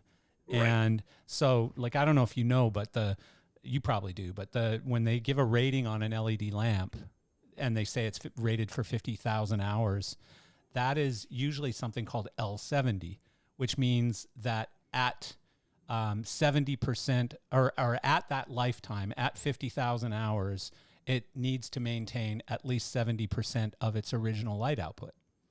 Whereas a lamp, when they rate a lamp for 10,000 hours, for example, a regular lamp, that's at 50% failure rate. So it's a totally different rating system. So they're not Yeah. telling you that LED is going to fail in 50,000 hours. They're telling you that it's going to be 70% of its original light output, which we deem as being not enough, right? Or that's when you want to start looking at replacing it. Right, it's acceptable, and then you're also looking at color. The one thing about the restaurant was the Yeah. colors in the restaurant were Colors super do shift. saturated, Yeah. and they do shift, and that's what it changed up the way that the vibe was. So that's why Yeah. it needed to have, there was a need for a change. But you're right. I mean, we're no pun intended, light years ahead of incandescent fixtures, for Yeah. the power usage, for the maintenance side of it, for the heat aspect. I've done shows, tours with 400 par cans. Yeah. Standing on a stage when all Yeah. that shit's on is just Yeah. like standing in a microwave. Yeah. You know, Yeah. uh, It's like a so large tanning booth. yeah. Yeah. So No, I get it. So last, before we finish here, I understand you're getting married in January, I am. I which is am. pretty I'm. cool. It is. She is the perfect, perfect partner for me. She Wow. gets it. I get her. Shh, shh, Um, don't tell her. Shh. yeah, she knows already. That's pretty awesome. Yeah, we are excited about this. It is her first.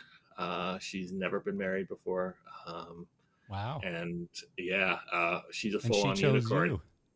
I know. That's incredible. I. It is Nobody actually. It else was is. good enough for her except you.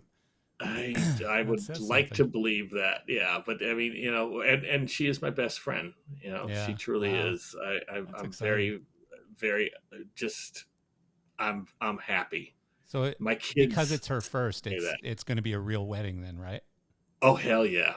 Yeah. And it's actually going to be now. Here's the thing: ceremony 20 minutes, party okay. The party is the thing. Let's It go. gives us an opportunity. What the big thing about it is, we have an opportunity to bring all our families together for something that's not a funeral. Yeah. And we're going Good to have point. such a really good time. I mean, the things, again, she is a meeting planner. She understands what makes a good meeting She's happen. And called in she's some just been favors. incorporated a lot of really great ideas. Like, it's funny because she'll like coming to me and say, what do you think about this? And I'm like, oh shit, I would have never even thought of that. But it's such a great idea because it's so much fun. It's And in that's what's going to Arizona? make. No, we're doing it in Florida, actually. Oh, wow. Where? I'm coming. Yeah, in Lake Nona. Okay. Oh, Lake Nona's Cool. nice. Yeah, that's a It nice is. area. Yeah. Good for Yeah. you. We What a found great a choice. great property, and it is really, really going to be a good time. I mean, it's just, uh, you know, the folks who are coming are really special to us. Wow. We Well, met that cuts me actually. out then, so I guess I won't be there, but Nah. I'll, But we met because of the Alan Parsons situation. oh, Long story short, she's related to a former member of the band. She came to see the show, and we were on the minute we met. I think we knew. If you Jesus. look at the photo of us the day we met, at the time we met, you would assume that we had been friends, at least friends, for years, and we had known each other for 20 minutes at that How point. long ago was that? 8 years coming up. Yeah. 8 years. You waited a while to get married.